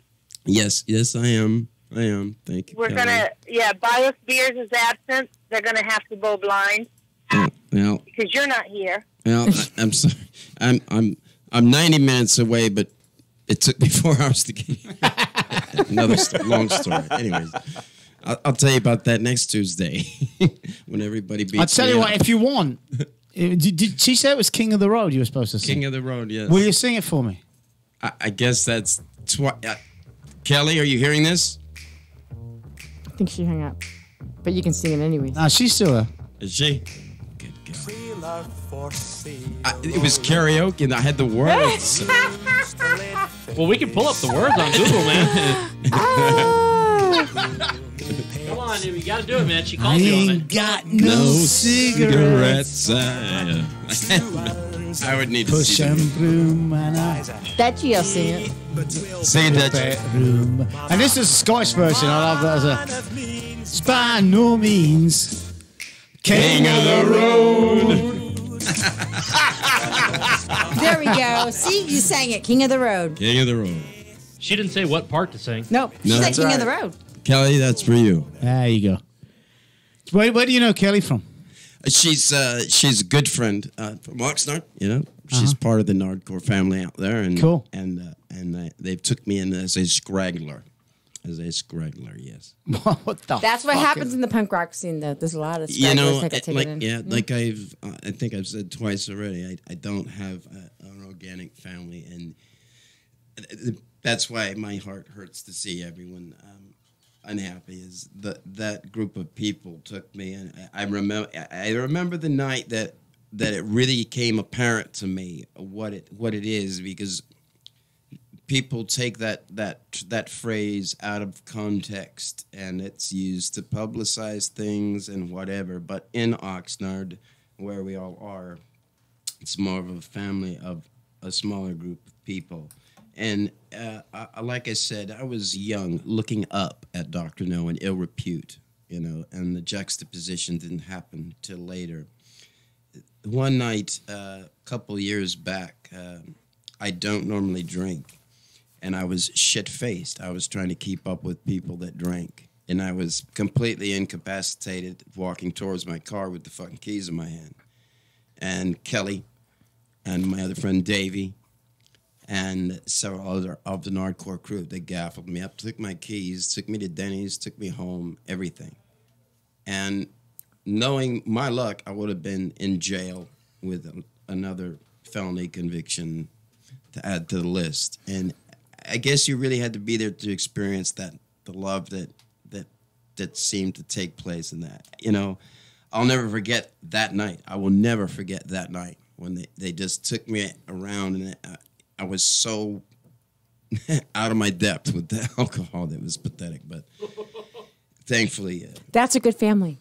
yeah, It is a yeah, good family. It is. Yeah. It is, and that's probably the looks that you're picking up in my Yeah, no, I face. experienced know that what, with the dude? people that I'm around a lot, and it's a good family to have that. It It really is. is. Yeah. It is. It is. The one thing that's really hitting home. I'm sitting here. You guys keep turning around, but I'm looking you right in the face. I see when the music's on. I see you getting in the music. I see when I ask you questions that really. I can see that the question hasn't upset you, but the answer's going to upset you, or there's emotion tied to it. It's difficult, right? yeah. It's some of it's difficult for you. Some I see there's music and I see a big fucking smile come across your face. You're an emotional man, right? Yeah. It's through your music That's why the music's so that's good. happening. You know.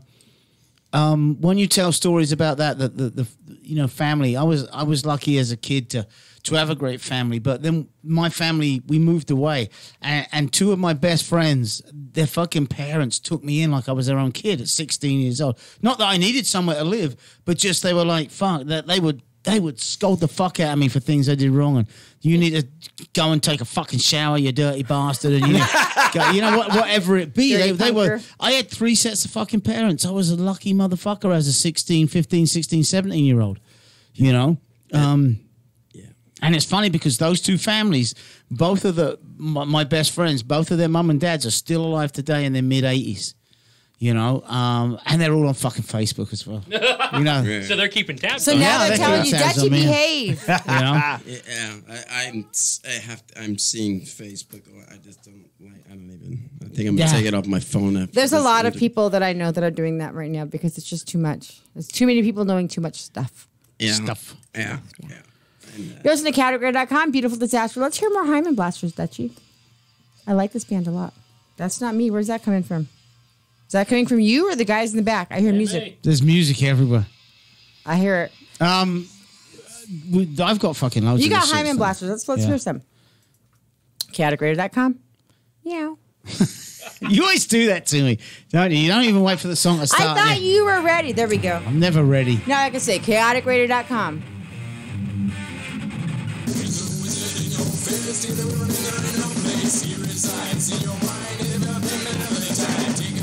Yourself in the mirror and you will see there is nothing left for you to be. Wisdom takes its time, slips until we get mine. Can you feel it? Not just yet, but he knows what you will get. Oh, the wisdom takes its time, slips until we get mine. Can you feel it? Not just yet, but he knows what you will get.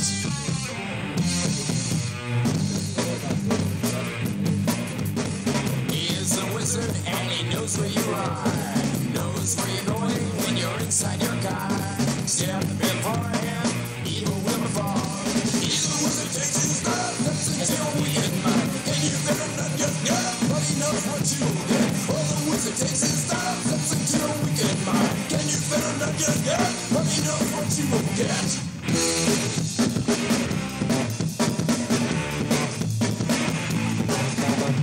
Look out, man, the sky's falling. Check it out, yeah, the wizard's calling. In the morning he will watch you, in the evening he will catch you. Look out, man, the sky's falling. Check it out, yeah, the wizard's calling. In the morning he will watch you, in the evening he will catch you. The wizard is in your mind, with his time.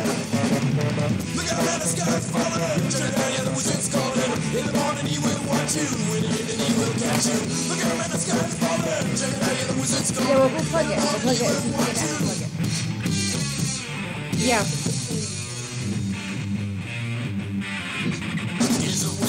You said you have tickets for that? He resides in your mind and another time. Take a look at yourself in the mirror and you will see there is nothing left for you to be. He's a wizard, takes his time, slips until we get mine. Can you feel it? Not just yet, but he knows what you will get. He's a wizard, takes his time, slips until we get mine. Can you feel it? Not just yet, but he knows what you will get.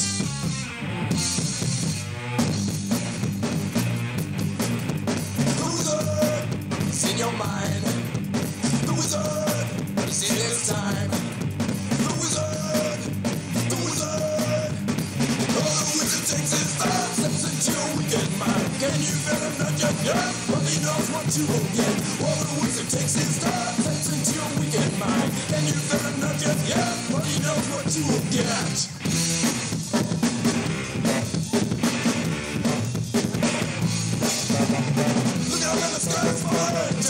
Wizard's calling. In the morning he will watch you, and then he will catch you. Look out, man, the sky's falling. Check it out, yeah, the wizard's calling. In the morning he will watch you, and then he will catch you. The wizard is in your mind, with his time. Look out, man, the sky's falling. Check it out, yeah, the wizard's calling. In the morning he will watch you, and then he will catch you. Look out, man, the sky's falling. Check it out, yeah, the wizard's calling. In the morning he will fuck you.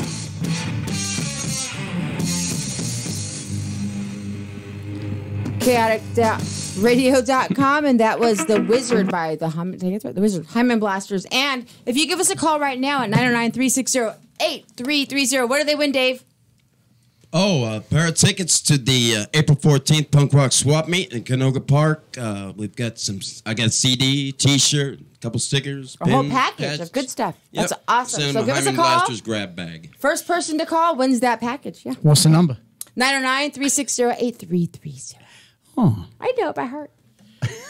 Why are you guys laughing at me? I've been doing this for 3 years. It took me like a year to learn. I'll tell you what, I love listening to our shows on replay and how badly we fuck up, right? And that's after. That's after I've cut and edited the majority of the shit out, and I go, fucking hell, we're still that bad? That's why it's called chaotic. Is that true or not? Yeah, it is. Every time she does this to me every time. She'll see me set a song up and she go, so you listen to chaoticradio.com and you're going to listen to the Hymen Blasters and And I go, it's not fucking ready yet. Fucking don't say that. I think he's ready, and he's not. We have the same conversation every fucking week. Yep. It's like being fucking married. Yep. Because it's exactly the same. Yeah, it's true. Just nothing but shit, and you never get laid. You know, that's me and Rich Gooden, our guitar player. Same conversation every week. Yeah? Yeah. What you guys got coming up live? On the 14th, we're with a Shattered Faith, Love Canal, Lewis Sidle. Shut up. That's a good. You know what? Fucking hell, that's an all-star lot. Total Where? Massacre over in Canoga Park for the punk And for the punk rock swap meet. Yeah. Oh, my And that's God. what we're giving tickets away for right now. Yeah.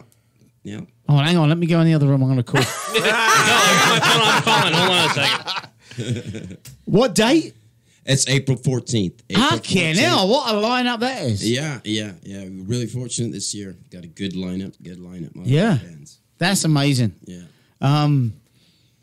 What about you boys? Where's your next? April 12th at the Doll Hut. Yes. With the Conditions. That's going to be a good show. It's gonna be a good Friday show. night. The Conditions Southpaw. Thursday night. Thursday night the 12th. Mm-hmm. And then also May 26th. Yes. That's a Saturday night. Yeah, that we have. Saturday That's going to be a night. good show. I can't remember who else is And on that, then but yeah. Also May 21st at the Blacklight District Lounge In Long Beach. in Long Beach. You played there before? No. Good No. luck. Good luck. These are all. I'm not what saying should we expect, nothing. Dutchie? Oh, I don't give a fuck. I'll say whatever the fuck I want. Yeah, say it. Dutchie, Good say luck. it. Yeah. Good luck playing that place. Is it the venue or the crowd? It's the venue. The bartenders suck. Right? They really suck ass. They really do. They have two big pool tables right in the middle of any kind of dance floor you want to play. I haven't played there since they did the TV show, where they redid the sound. You know about the TV show, Parking right? is bad there, though. No. What was the Bar Rescue? Oh. So go on Carlos YouTube. knows. Carlos is talking Right, about so that. go, too. go on YouTube and do Bar Rescue Blacklight District Lounge and fucking watch it. Okay. It's All right, classic. I'm on it, man. It's fucking. Did you see it? No, but I'm going. It's fucking He classic. knows the venue, I'm assuming. What's the dude? Escalante? Phone call. Right? Wait, phone call. Is this our winner? I don't know. KXRadio.com. You are live on the air, fucker. Who is this? Don't stop speaking Spanish, English. I can't understand what you're What the saying, fuck dude. did he just say? I don't know. We're going to give him one more chance. Let's start this again. KXRadio.com. He hung up. Oh, he What a fuck. twat. That's all right. So Joe Escalante was brought in with the Bar Rescue team. Joe To Escalante from Vandals? Yeah, to try Okay. and make them understand what they were doing wrong. And the bar owner basically told them, fuck you, get the fuck out, you know nothing, fuck off. They remodeled the place, they painted it, they threw it put all all away. the soundproofing in there, so you're lucky. So the sound's probably going to sound good now. He's like, they told him, and they were right. You know what? You got a bar with good bands and real shit sound. And he went, it fucking is what it is. It's punk. Is what it is. I win. Don't you hate that sometimes? That is what it is? Yeah. It's a cop So just out my excuse. take on it. Let's put it this way. I'm not going to say fuck them, but I've never had a good experience. My band's played there 4 times. I've never had a good experience. I'm keeping my mouth shut. The only good experience was the bartenders were so bad that we walked out without paying our tab. Well, there was a plus then. There was a plus. Yeah. 10 minus is 1 plus, yeah. You got something at the end of the Yeah, night. exactly, yeah. That's still a -9, man. Yeah, exactly. Still a Fucked up, negative yeah. comment. You know, I think it's advantageous to any venue to deal with the sound issue, man. Oh, yeah. You know, It's, Especially if you're it's gonna have disrespectful to the It bands, is. especially if you're offered it for free, Yeah. you know, and on national TV. Now, maybe the guy was trying to be the ultimate punk and say, fuck you. It's a punk band, right? And maybe he got his point across that way. Or maybe I he's don't just know. an ass. Then who knows? Is it- And it's not for me. I'm not gonna. Just saying. I'm not gonna judge. Is Fucking it ass. just me, or does it seem that most places that book live entertainment don't have a fucking clue as to what they're actually doing when they book a live band? Ask Kat? She does that. Some places, yeah. Where I'm at, nope. We know what we're Okay. doing. Sound in your place is a matter. Yeah. Yes. Yeah, it is good. We've run out of time. Yes, we have. It's been a great show. Yeah. Enjoyed it. good times. Yeah, thank you Yeah, guys, man, all I of mean- you. Thank you, Dave, for sitting. I know that traffic's a pain. I do it twice a week. I know it's an awful. Thank you so much for coming out here. I was surprised. I wasn't ready for it. Yeah. Well, thanks for having us on. Yes, We thank you appreciate so it. much for having us in. No. Don't thank us. We thank you because there's no show without you fuckers. It's that simple. It's that simple.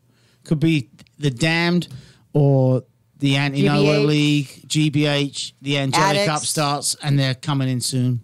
Next month. Angelic I'm excited Upstarts about that. in And the GBH. studio. And GBH at the same time. Fun band, Angelic Upstart. They're he's such a great guy. He's such a big, like, scary guy, but he's so I sweet. know. I sat on his lap. Yeah. You know what?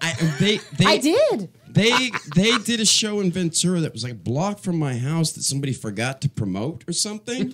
How do you forget to promote the Angelic Upstarts? Fuck if I know, but I walk in there and there's like 10 people there, and so I got probably one of the best Angelic Upstart show I've ever seen. That's rad, though, when you can do that. When you go to a private show to yourself, come on. I forgot to promote.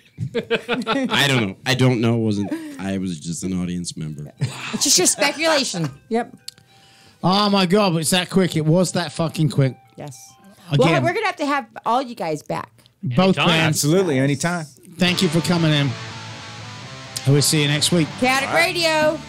Next week, we have Easter live in studio. Oh. I'm going to the private party on Friday. Woohoo.